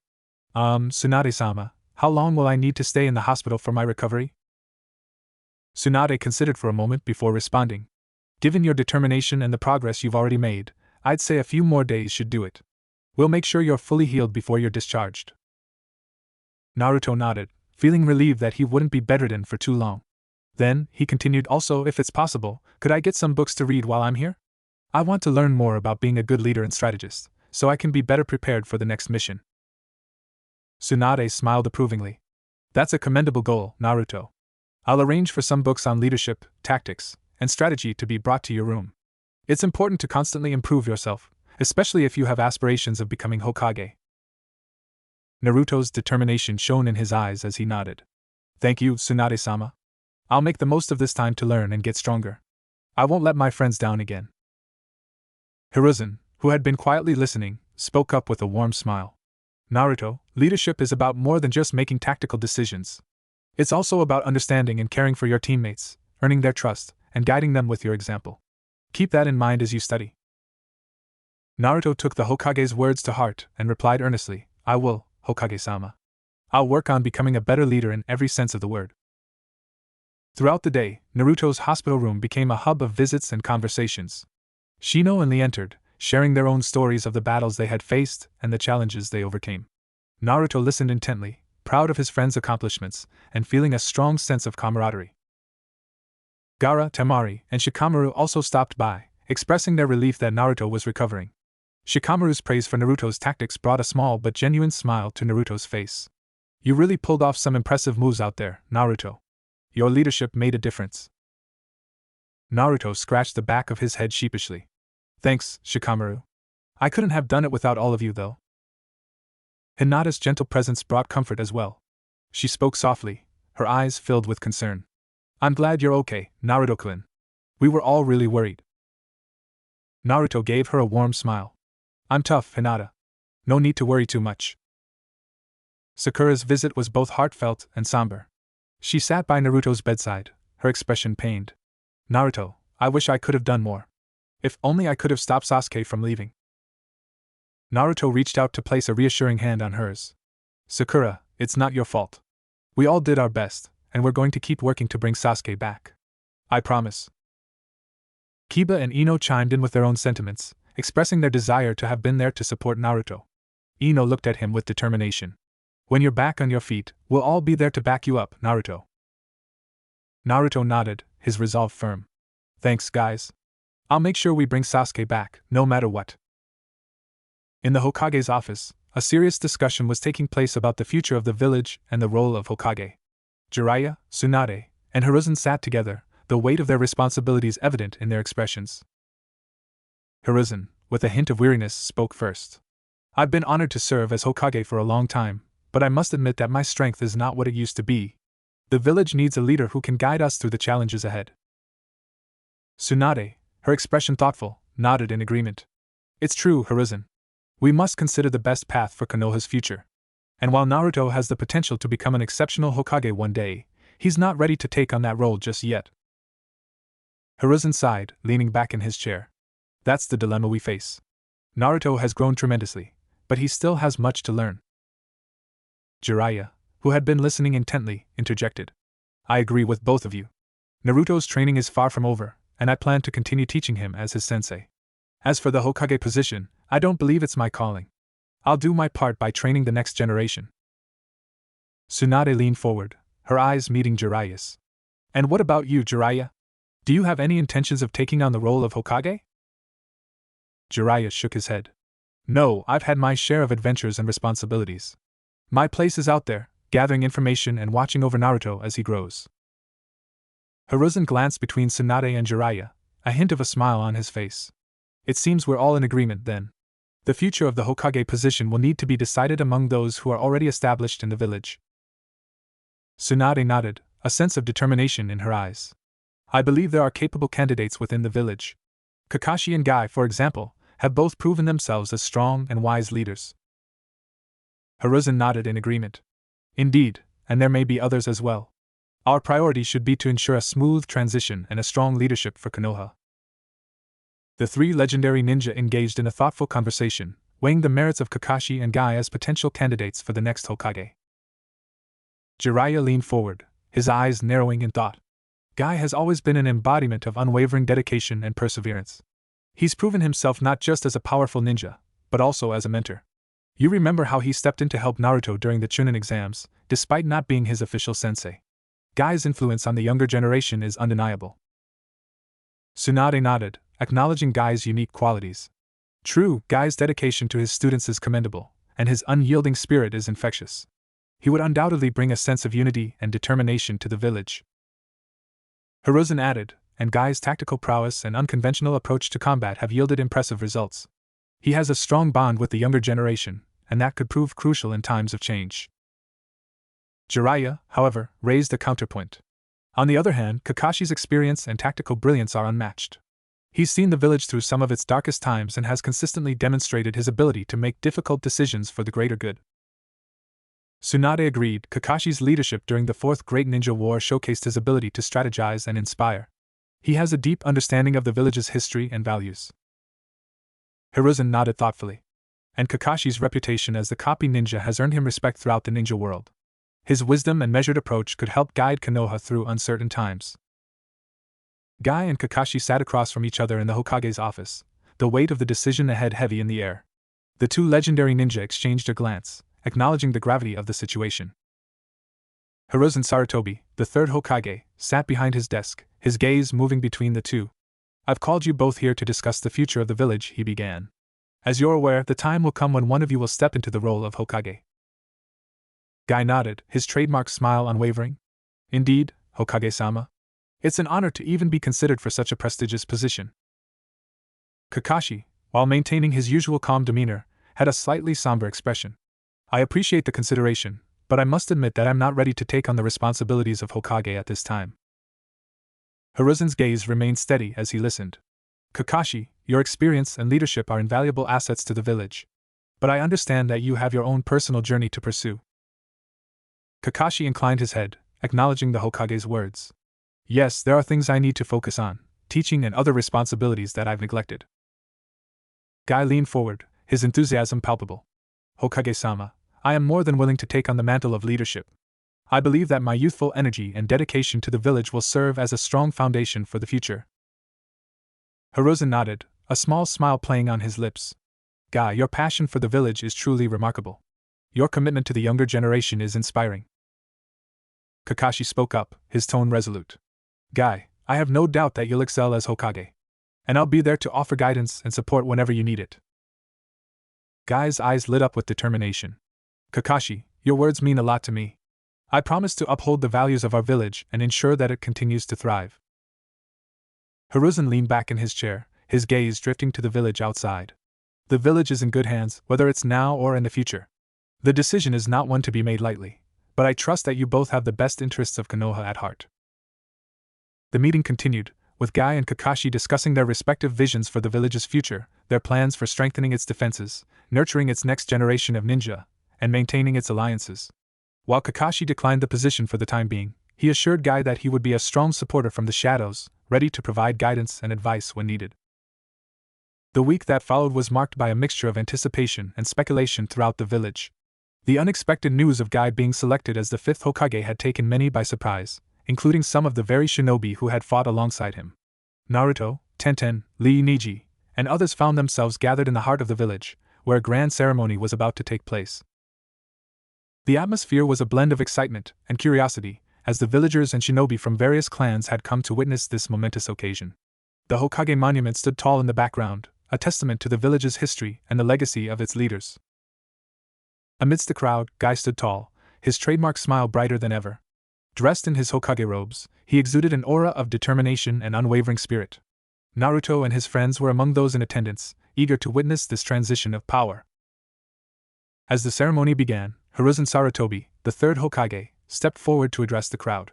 Ladies and gentlemen, esteemed shinobi of the Leaf Village, we gather here today to witness the passing of the torch from one Hokage to another. The role of Hokage is a sacred one, a responsibility that requires strength, wisdom, and a deep love for our village. Hiruzen's words were met with nods of agreement and respectful silence from the assembled crowd.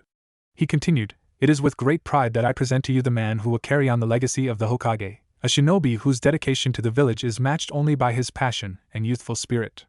I present to you, the 5th Hokage of the Leaf Village, Mado Guy. Applause and cheers erupted from the crowd as Guy stepped forward, his heart swelling with emotion. He approached the Hokage monument and stood before it, his eyes gleaming with determination. Guy turned to address the crowd, his voice strong and filled with conviction. My fellow villagers, comrades, and friends, I stand before you today as the 5th Hokage of our beloved village. It is with immense humility and honor that I accept this responsibility. He paused, his gaze sweeping over the faces before him. Throughout my life, I have strived to embody the values of hard work, perseverance, and the unbreakable bonds that tie us together as a community. I promise to continue to uphold these values as Hokage. Guy's words resonated deeply with those in attendance, his passion and unwavering belief in the village's potential evident in every word he spoke. Our village has faced trials and challenges, but we have emerged stronger each time. Together, we will continue to protect our way of life, nurture our youth, and forge alliances that will ensure our prosperity for generations to come. He raised his fist high, a symbol of determination that echoed his iconic catchphrase. I vow to give my all, to lead with an open heart, and to honor the legacy of those who came before me. With the flames of youth burning within us, there is nothing we cannot achieve. The crowd erupted into thunderous applause and cheers, the energy of the moment palpable.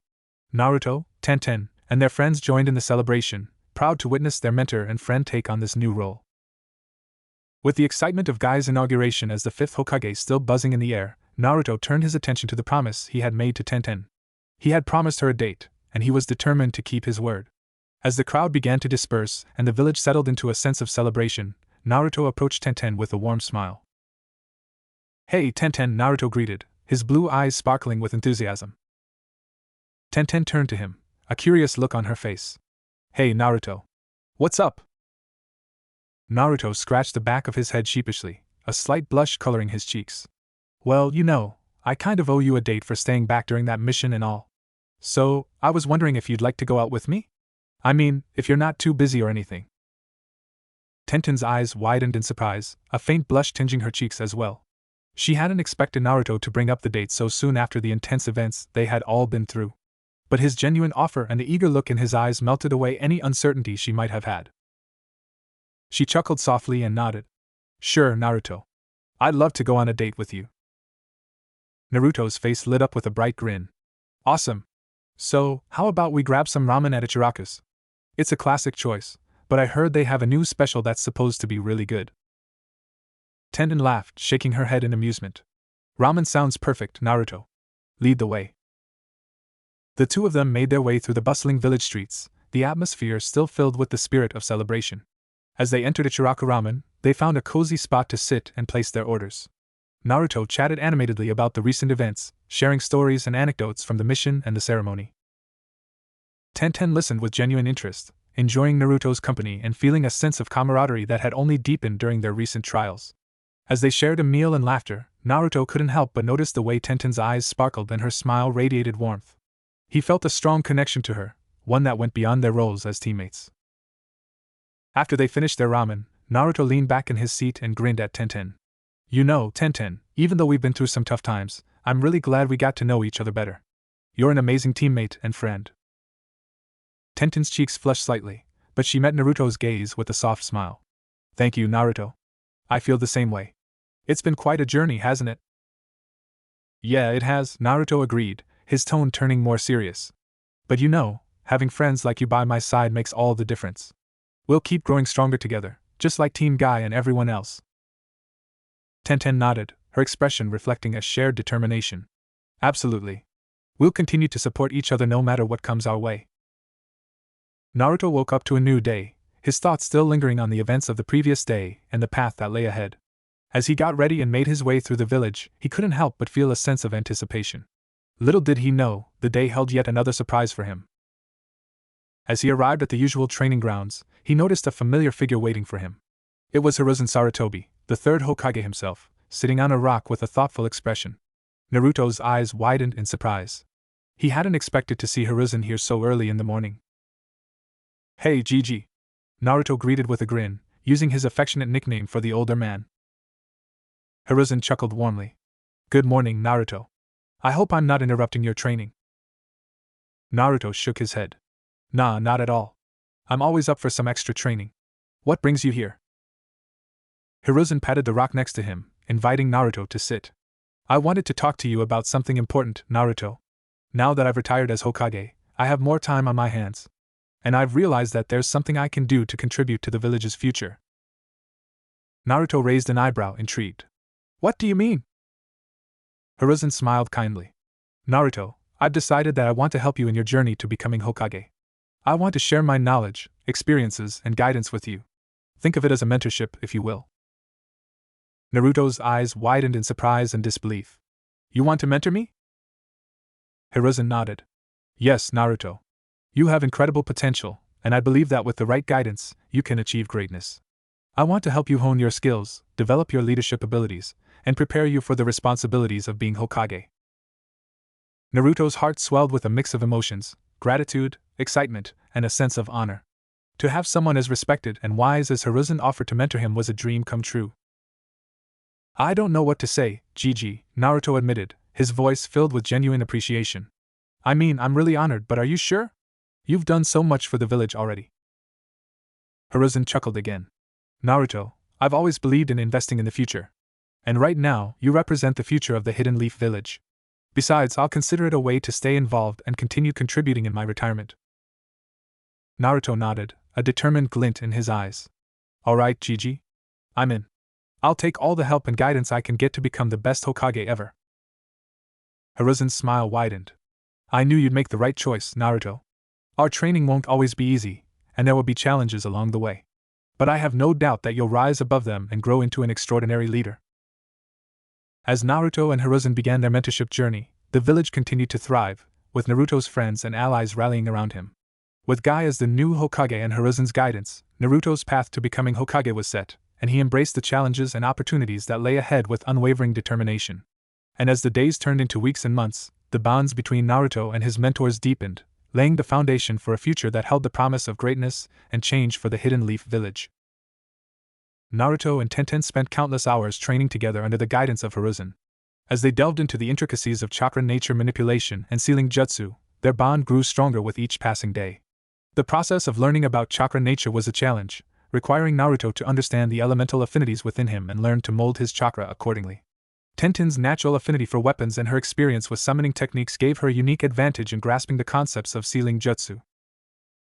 Hiruzen patiently guided them through the complexities of these techniques, providing them with insights and explanations that only a former Hokage could offer. His wisdom and experience were invaluable, and Naruto and Tenten soaked up every bit of knowledge he shared with them. Naruto found himself fascinated by the world of seals and their potential applications.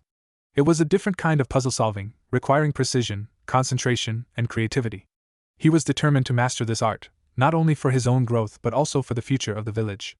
Tenten's presence and natural talent inspired him to push himself even harder, and he marveled at her quick understanding of the concepts they were learning. Tenten, in turn, admired Naruto's resilience and determination. She saw the same spark in him that had ignited her own passion for becoming a skilled ninja. Their training sessions were filled with laughter, friendly competitions, and moments of shared frustration that only brought them closer together. As they spent more time together, Naruto and Tenten discovered similarities in their aspirations and dreams. Both of them wanted to make a difference in the village and prove their worth. Their conversations shifted from training techniques to personal stories, hopes, and fears.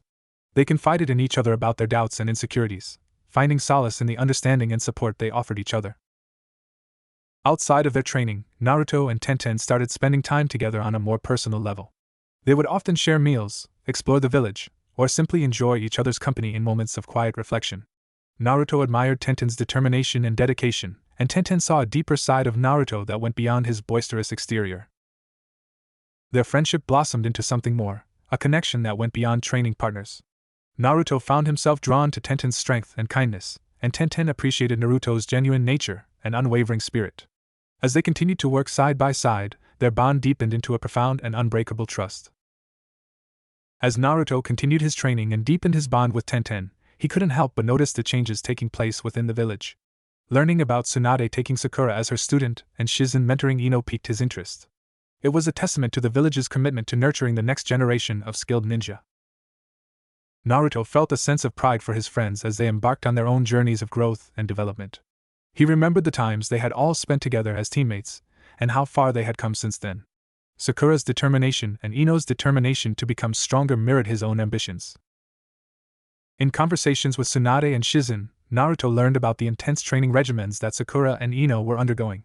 Tsunade's legendary medical skills and Shizen's expertise were invaluable assets that his friends were fortunate to have by their side. Naruto felt a sense of excitement for their futures and looked forward to seeing how their paths would unfold. Just as he was dedicated to his own training and growth, Naruto knew that Sakura and Ino were working hard to become exceptional ninja under the guidance of their mentors. He felt a renewed sense of determination to become the best he could be, not only for his own sake but also to stand beside his friends as they each pursued their dreams.